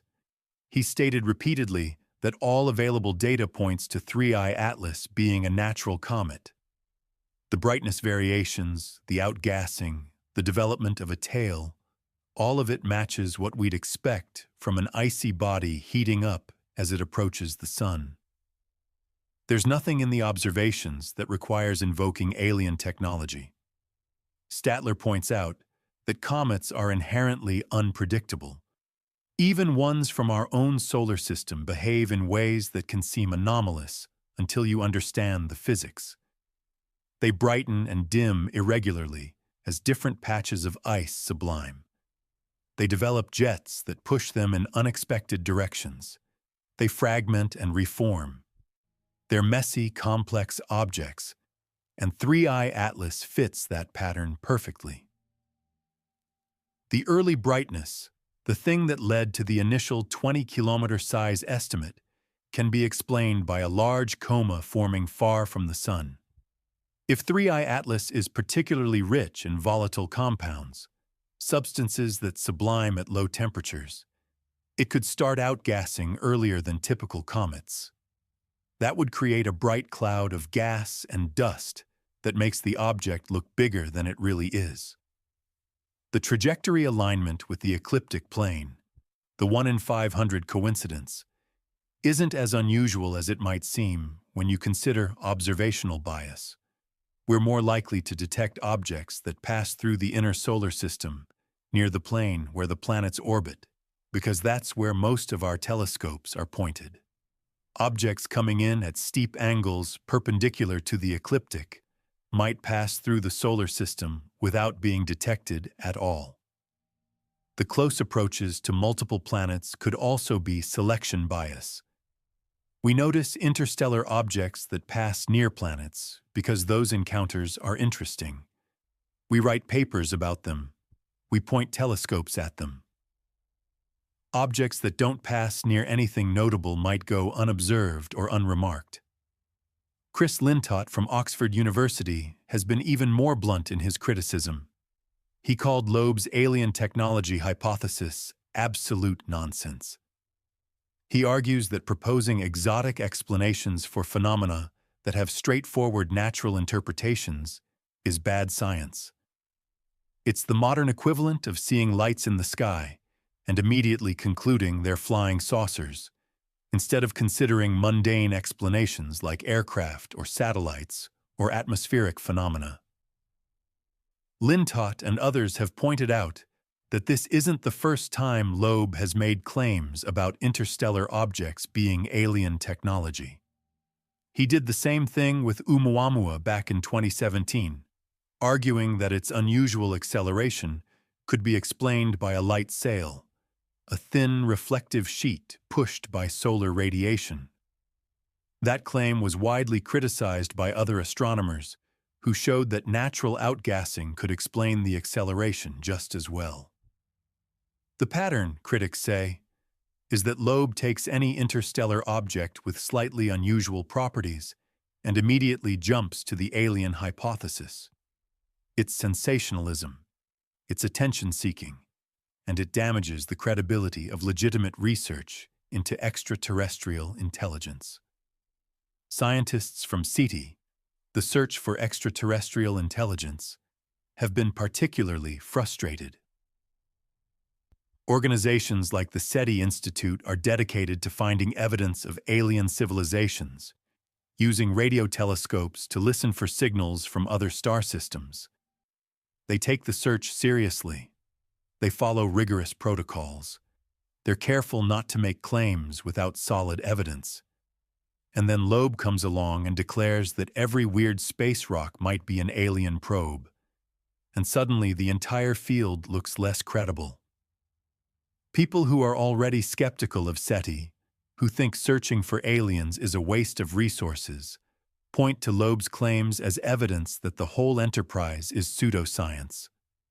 The frustration from the SETI community is that they're trying to do careful, methodical science, and Loeb's high-profile speculations make their work harder. It becomes easier for critics to dismiss them, easier for funding agencies to cut their budgets, easier for the public to lump legitimate research in with conspiracy theories about UFOs and ancient astronauts. But Loeb's response to these criticisms is consistent. He argues that science should be driven by data, not by concerns about credibility or reputation. If the data suggests something unusual, we should investigate, even if the hypothesis makes us uncomfortable, even if it challenges our assumptions about what's likely or possible. He points out that the history of science is full of examples where the consensus was wrong. Continental drift was dismissed as impossible for decades before the evidence became overwhelming. The idea that bacteria could cause ulcers was ridiculed until it was proven correct. Black holes were thought to be mathematical curiosities with no physical reality until we started detecting them.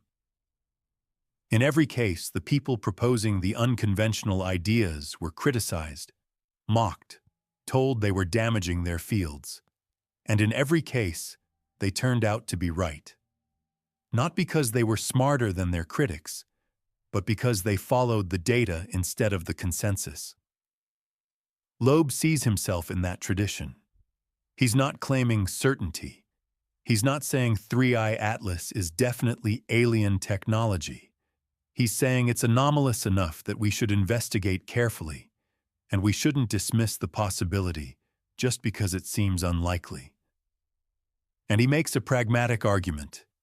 Even if the probability that 3i Atlas is technological is only 1%, the implications are so significant that it's worth taking seriously. Because if we're wrong, if we dismiss it as a comet and miss a genuine encounter with alien intelligence, that's a mistake we can never undo. The object will leave, the opportunity will be gone, and we'll spend the rest of human history wondering what we missed. On the other hand, if we investigate thoroughly and conclude it's natural, we've lost nothing except some telescope time and research effort. The cost of a false positive, of investigating a natural object as if it might be technological, is minimal. The cost of a false negative, of missing a technological object because we assumed it was natural, is enormous. This asymmetry, Loeb argues, should shift our approach. We should err on the side of investigation. We should look carefully at every interstellar visitor, especially the unusual ones, and only conclude they're natural after we've ruled out alternatives. But the mainstream scientific community doesn't see it that way.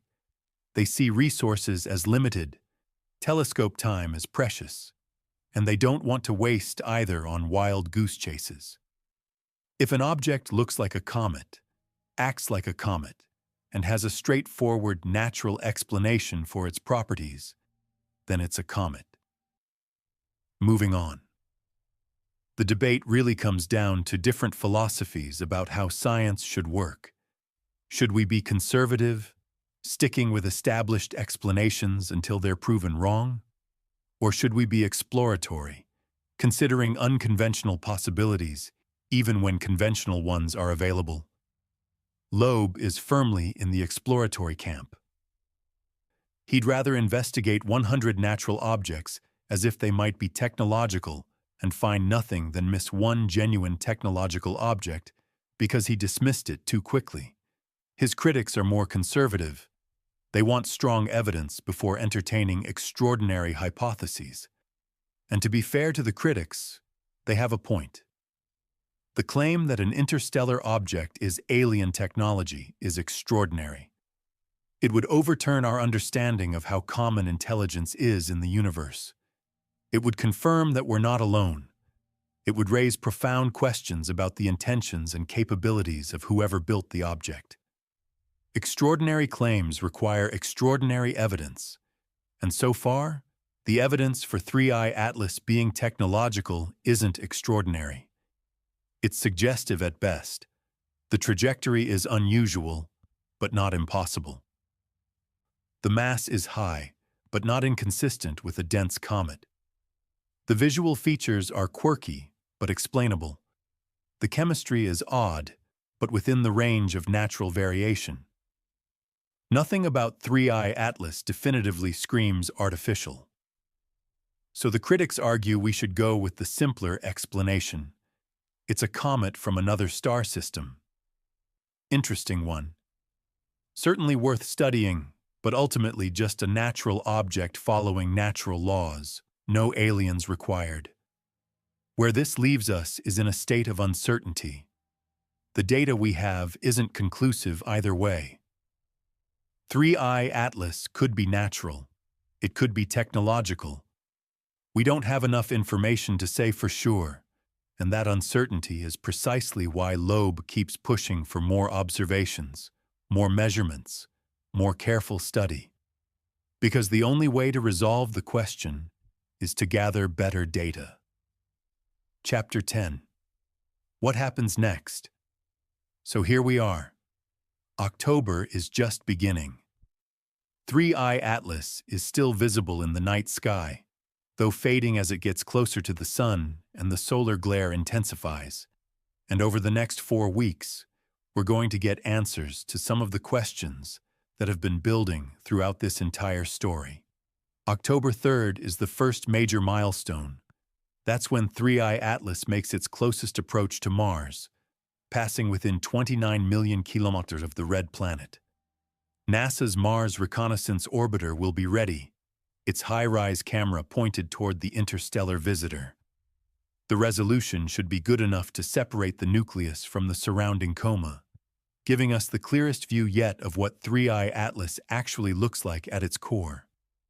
If high-rise reveals a nucleus that's larger than 5 kilometers, if it confirms that 3I Atlas is pushing toward the 10 or 15 kilometer range, that strengthens Loeb's argument about the mass budget problem.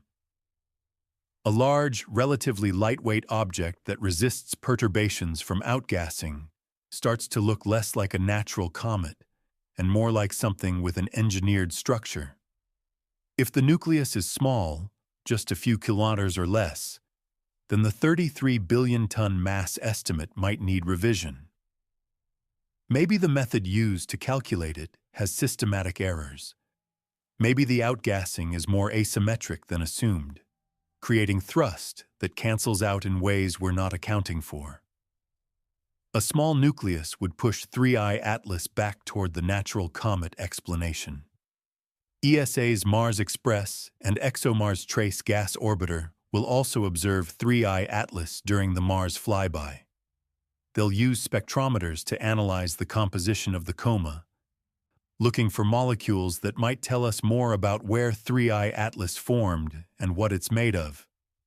More carbon dioxide, more cyanide, something unexpected. Every measurement adds to the picture. And then there's the possibility, remote but real, that 3I Atlas might deploy something during the Mars encounter. A smaller probe, a lander, anything that breaks away from the main body and makes a course correction toward Mars. Loeb calculated that the ejection velocity needed wouldn't be huge, just a few kilometers. From Earth, we probably wouldn't see it. The object would be too small, too faint. But Mars orbiters might detect it, especially if it's actively maneuvering. Is that likely? No, almost certainly not. But it's the kind of thing we should be watching for. Because if it happens, if something separates from 3I Atlas and heads toward Mars, that would be a game changer. That would be evidence of technology that no natural process could explain. After the Mars encounter, 3I Atlas continues inward.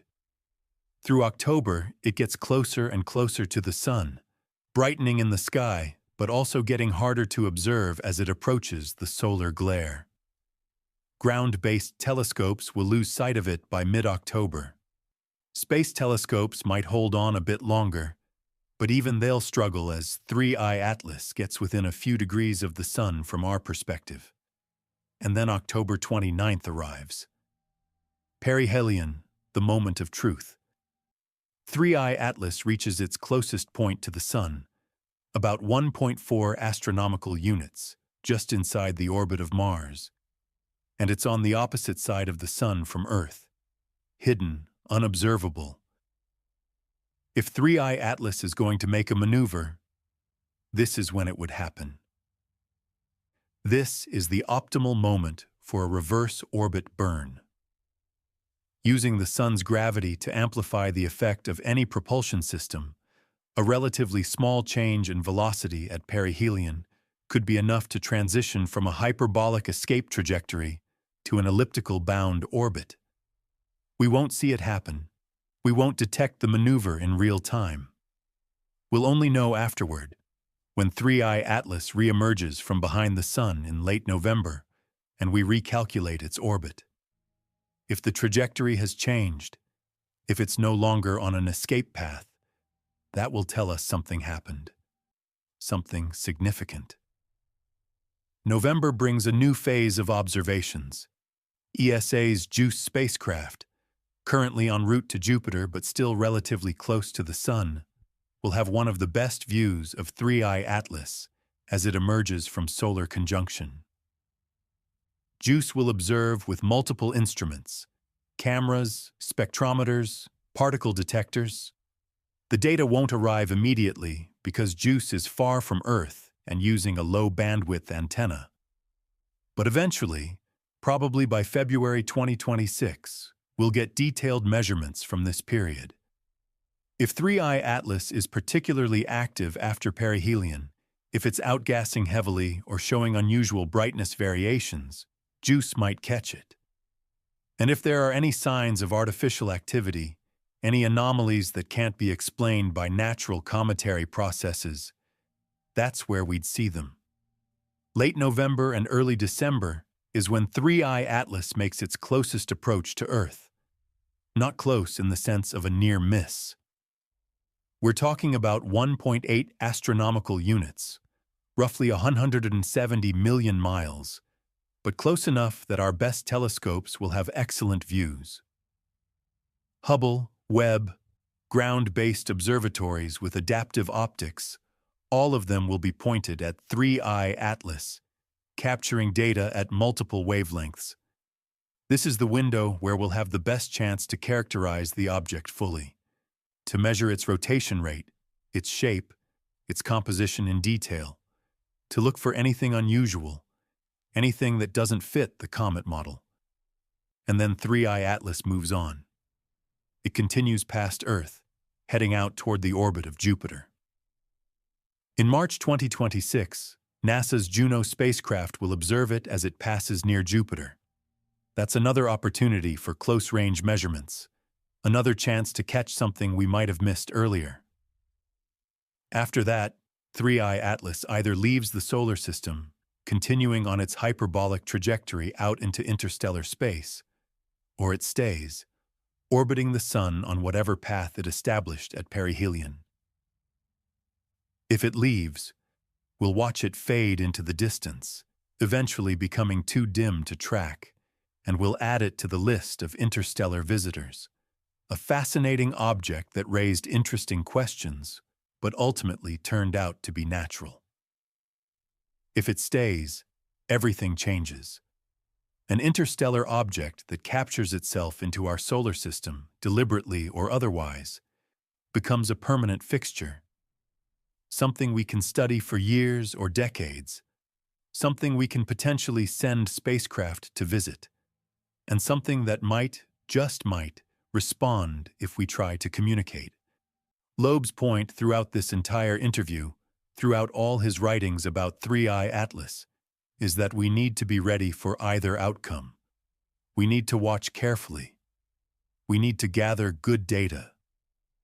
We need to be prepared to respond if the object turns out to be more than just a rock, because this is only the beginning.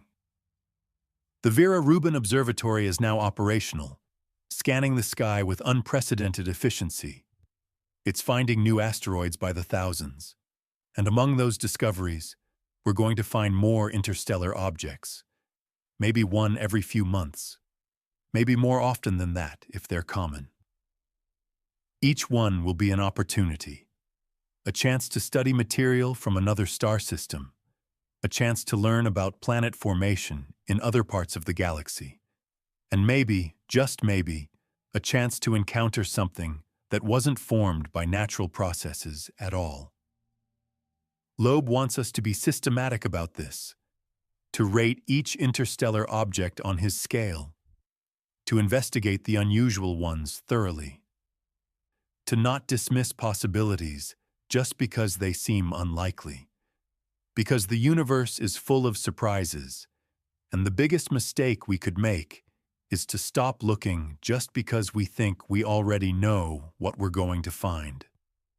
3I Atlas is a test case. It's the third interstellar visitor we've detected, and it's by far the most controversial. The debate around it, the arguments between Loeb and his critics, are setting the tone for how we'll approach future discoveries. Will we be conservative, sticking with natural explanations unless forced to consider alternatives? Or will we be exploratory, investigating carefully and keeping an open mind?